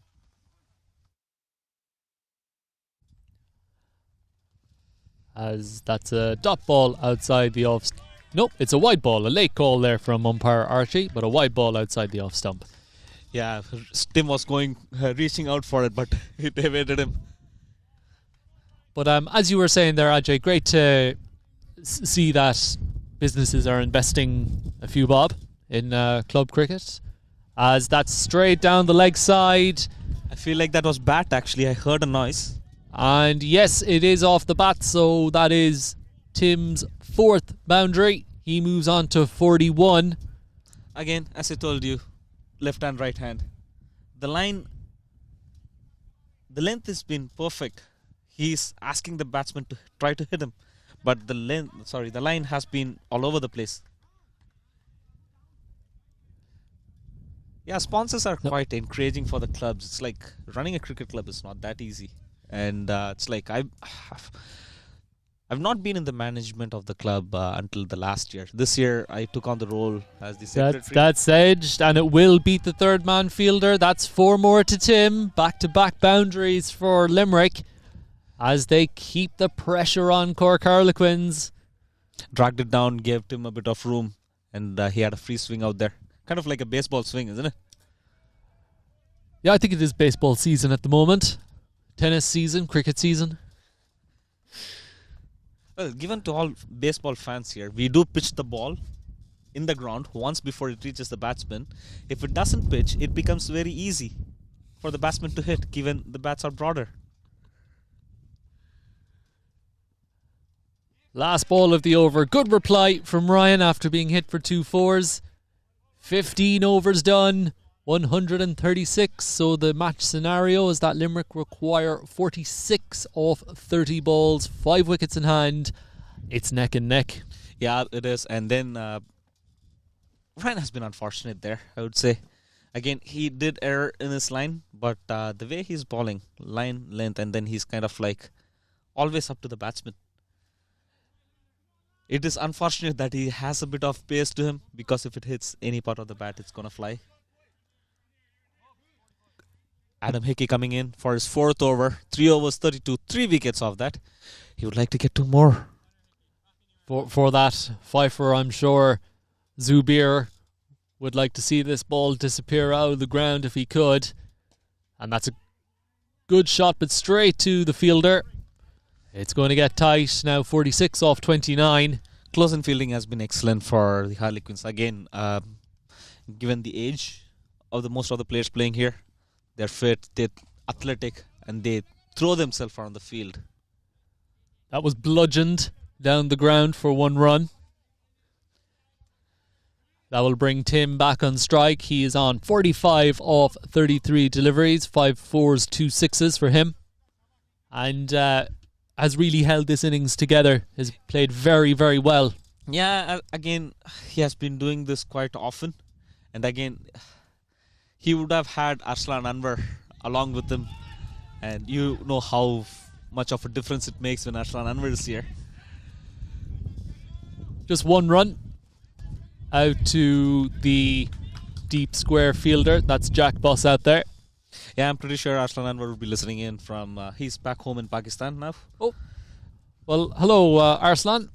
If you're joining in, hope you are enjoying this afternoon's cricket, and that you'll be tuning into the conclusion of this game. That's a dot ball from Adam, who will be finishing up his spell. 2 deliveries to go, 3 for 34 so far. Yeah, he'll be eyeing for 2 wickets of 2 here. Bowling around the wicket. Played to extra cover. Another dot ball. Zubair is actually seeing them well but trying to overhit it. And that seems to be the difference between Tim and Zubair here. So only 2 off this over. 1 ball left. And again down the ground. Fielded by Brandon. And in comes the throw. Over is called. 3 runs off that over. 139 for the loss of 5 wickets as that run rate tips over 10 for the first time in a while. 43 required off 24 deliveries. Yeah, this is what dot balls does at this stage of the innings. And this is where most people tend to panic. Yeah. It's like, just keep it simple. There is a batsman batting on 40 plus on the other end. Don't try to overhit it. Rotate the strike. So it looks like Matthew Brewster is going to come back into the attack. So 4 overs to go in this one. Well, he has both long on and long off inside the circle and both fine leg and third man outside the 30 yards. Guessing he's going to go short here. You called it, pulled away to the deep square leg fielder. Brendan pouches it comfortably. That's Brandon who throws it back in. He's one of those players where he's always in the game. Absolutely. So it's interesting there. The mid-on and mid-off are in position while third man and fine leg are back, which means that the bowler's tactic would be to bowl the ball short. Yeah. So I suppose it makes sense, as if the bowler was to pitch it up, that would be an opportunity for the batter to go over mid-on and mid-off. Yeah, it gives the opportunity to for the batsman to get under the ball quite easily. And again, once it crosses the 30-yard circle, it's risk-free. And that's a good example, Ajay, of a tactic that the bowler has before he runs in. Yep, and we see a deep mid-wicket and a deep backward square. Yeah. So again, I think it's going to be short. And there it is. Does it beat the gap? It does. Great shot from Tim. Well, that's the difference between good players and normal players. A good player actually sees the field set and he knows, okay, this is what I can expect. And you can listen to the sound of the bat that he was actually in position.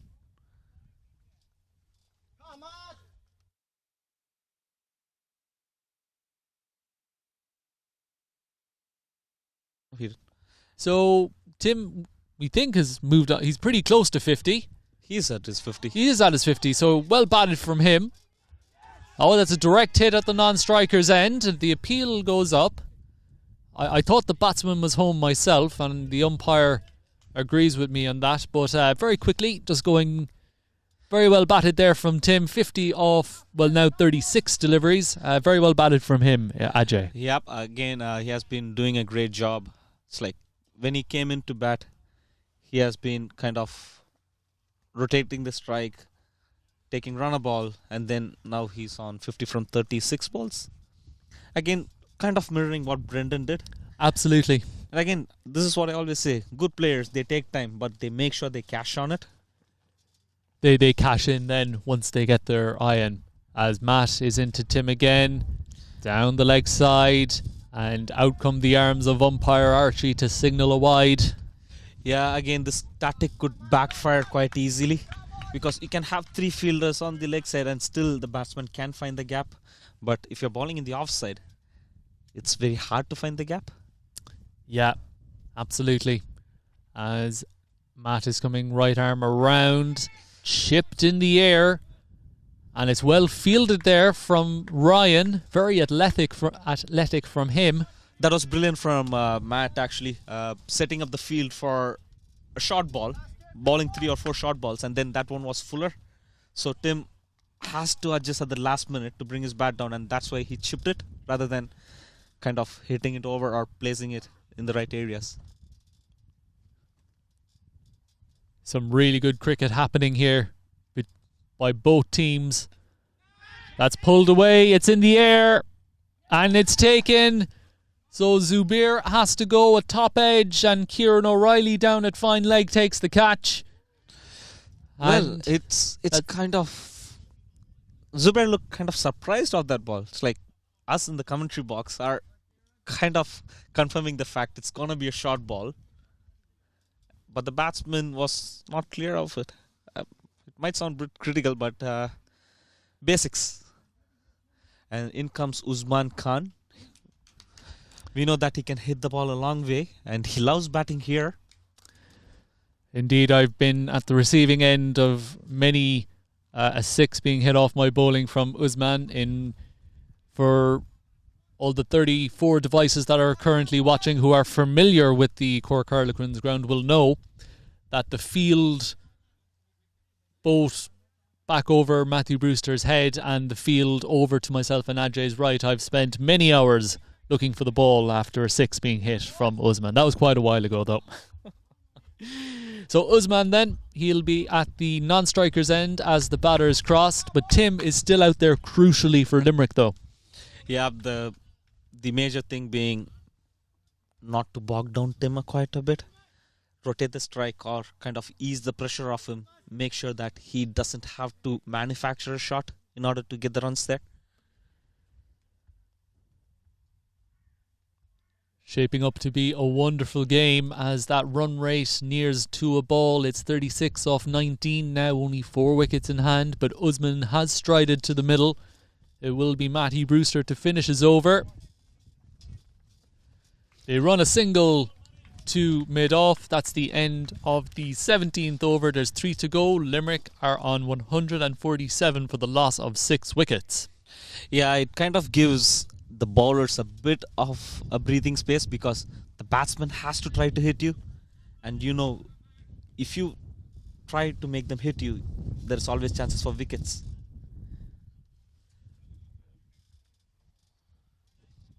Yeah, absolutely, Ajay. And I think another thing, Ajay, is that it's now becoming a pressure situation as well. So it's us here sitting in the commentary position. It's yeah. At the moment, I think I'm actually happier being here watching the game as opposed to being out there in the middle. Yeah, true. You can actually see all the grey hairs. Oh, me as well. That's a couple of years of captaincy. That's what that does to you. So there is 3 overs to go here at Farmers Cross. However, down below in Curraheen, it's all over. UCC all out for 77, meaning that County Galway, for all you statistic lovers out there, have won the game by 77 runs. That's full bonus points. So big win there for County Galway. Of course, County Galway will be live on the cameras in the afternoon session of play where Limerick, you'll be heading down to take on UCC. It's Brandon who's going to come into the attack then. He'll be bowling to Tim. Pushed into the offside for 1 run. That will bring Usman on strike. Yep, in the other game where it's taking place in the Mardyke, Cork County are chasing 124 or 125. Yep, they're chasing 125 and they are 29 for 1 after 3.4 overs. Ross Durity being stumped by Yaqub. There's Mohammad Agubakar Sadiq and Cormac Hassett batting in. So, and that's a dot ball. County Kerry will need plenty of those dot balls to be able to defend that total.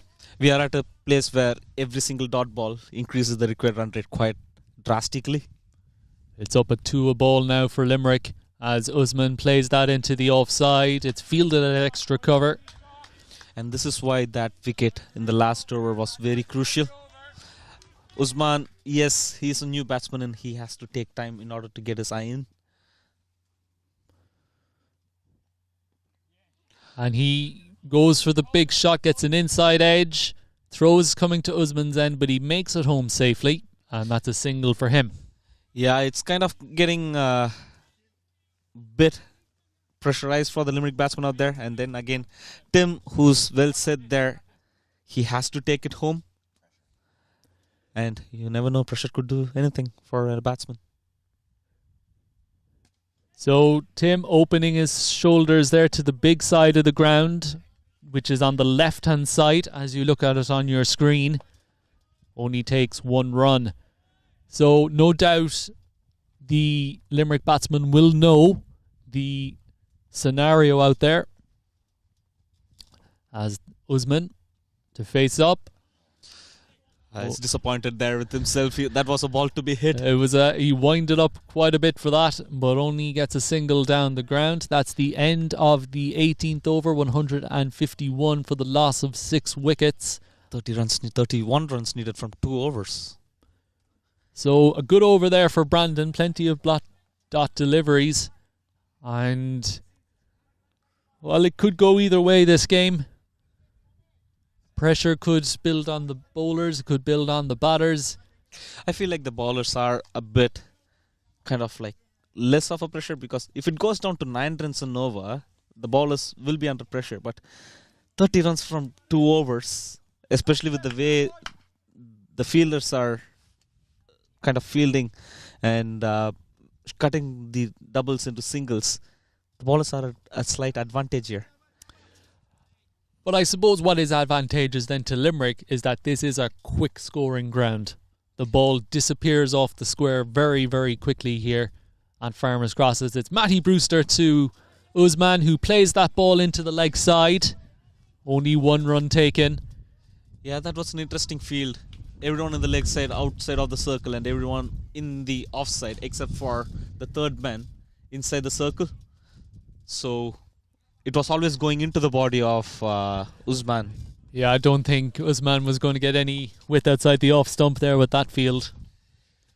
Yep, and again, both the fielders on the leg side inside the circle. Only one in long on outside the circle. So Matt might be trying to bowl outside off for Tim here. That's the longest part of the ground, which makes sense. 30 off 11. Played into the offside. They'll be looking for 2. And it's well fielded out there. Restricts the batters to 1. That makes it 29 off 10 deliveries. Yeah, this is what happens when you bowl to your field. Absolutely. Hope you are enjoying this coverage wherever you are. Farmers Cross looking really nice. The outfield, it's the green grass going onto the square, as that's a swing and a miss outside the off stump. So pressure on the batters here, Ajay. Yep, it was always tend to happen, especially given the wicket just before the last over. Yeah, with Zubair. Yeah. It's like, shows the importance of the batsman who's set and the new batsman kind of working together. Where's that gone? It's in the air. 2 fielders converge. It will fall in the gap. And the batters come back for 2. Well, you're not getting 15 and over with shots like that. They won't mind that. Keep those men on strike. The run rate creeping up to 20.25. They'll be looking for the fence. Short. All eyes to the umpire. And it's 1 for the over. It's a big call. It looked like it went over head height for me. Well, that is something which most of the batsmen think, but it's always the stance that covers. And Usman was well crouched when that happened. Short again. And it's another dot ball to finish the over. So we're into the last over then of this game. Limerick 155 for 6. They need 27 off the last over with 4 wickets in hand. Importantly, Tim is on strike. So now the plan would be to bowl into Tim's body, given the leg side is the longest boundary here. So it will be Senin then to finish off his bowling spell. He's bowled 3 overs, no maidens, no wickets for 13 runs. Economical from him. Shows the importance of wickets not being important. If you just contain the batsman. And if he continues to bowl like that now, he might even get 2 or 3 wickets in this over because the batsmen are going to try to hit him. What a great game this has been between two brilliant teams.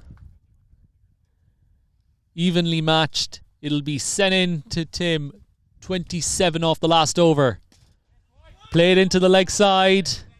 Straight to the fielder. 1 run taken. 26 off 5.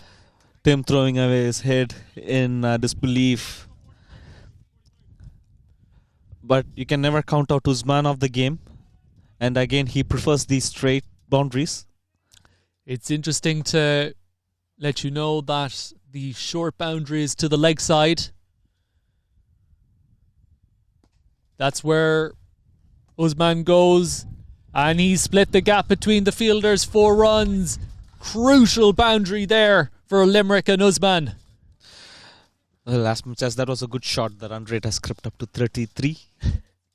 They need 6s, not 4s. And I'm pretty sure the guys in Harlequins won't be minding 4s.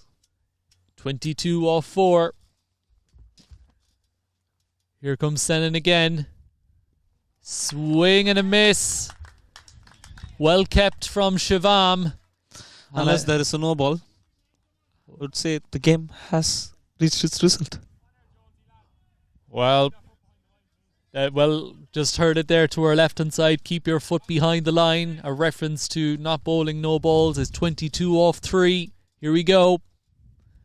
He's gone for it. It's in the air. And taken at deep square leg. Guzman going for the cause. 7 wickets down. Just as I mentioned, ball it economically. They'll try to attack you and you'll get wickets. First 4 overs, no wickets, 13 runs. Sorry, first 3 overs, no wickets, 13 runs. And now, gone for a 4, but he got a wicket. And in comes Asif Hussain, another left-hander.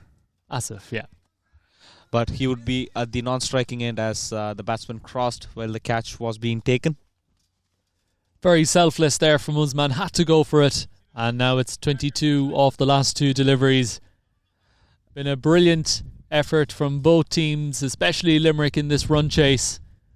As Senan runs in again. Big shot. And straight to the fielder. So a brilliant innings from Tim comes to an end. 56 off 42, 6 4s, 2 6s, caught by Brandon Kruger. But his innings comes to an end, 8 wickets down. Yeah, he had to go for it, and I feel like the difference was Matt's over, the last over, and it shows how important is it leading up to the final overs. It was just 3 runs in that over, and here there was a 4, yes, but unfortunately he got 2 wickets, and now we have Asif Sahab in the non-strikers end, but I feel like the result is already known. And that's played into the leg side from Asif. Fielded out there, 1 run taken. And that is the end of the game.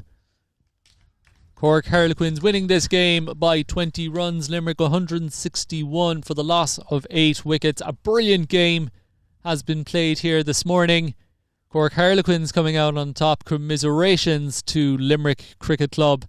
And Ajay, irrespective of the result, it was a wonderful game here this morning. Yeah, and I feel like the main difference between 2 sides is both of them mirrored each other, except for Devon. Yeah. An inning from one of the Limerick batsmen mirroring Devon's innings would have made the change here. Absolutely. As both teams congratulate each other with a lot of high fives and fist bumps, and now they're about to congratulate each other on what has been a wonderful game. As Limerick, their 1 win and 1 loss, they now go to UCC. Yep. They go back to college to UCC, and Cork Harlequins, they'll be staying put as they welcome County Galway up to Farmers Cross. So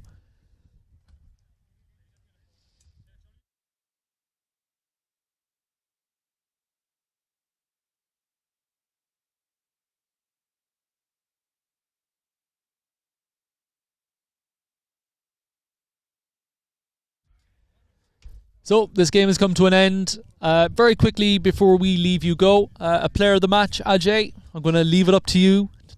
Well, I have been backing one player since the start of the game, and it's Brendan Kruger. His inning held the Harlequins' batting innings together, and he was fielding, and he chipped in with the ball, made the batsmen struggle a little bit, especially when Tim came in to bat. A string of dot balls. So, undoubtedly, he would be the man of the match for me. But again, the runner-up for that would be Devon, because his inning, what's the difference between Limerick and the Harlequins innings? AJ, thank you so much for joining us here on the Munster Cricket Union YouTube channel. Hope you have enjoyed today's action.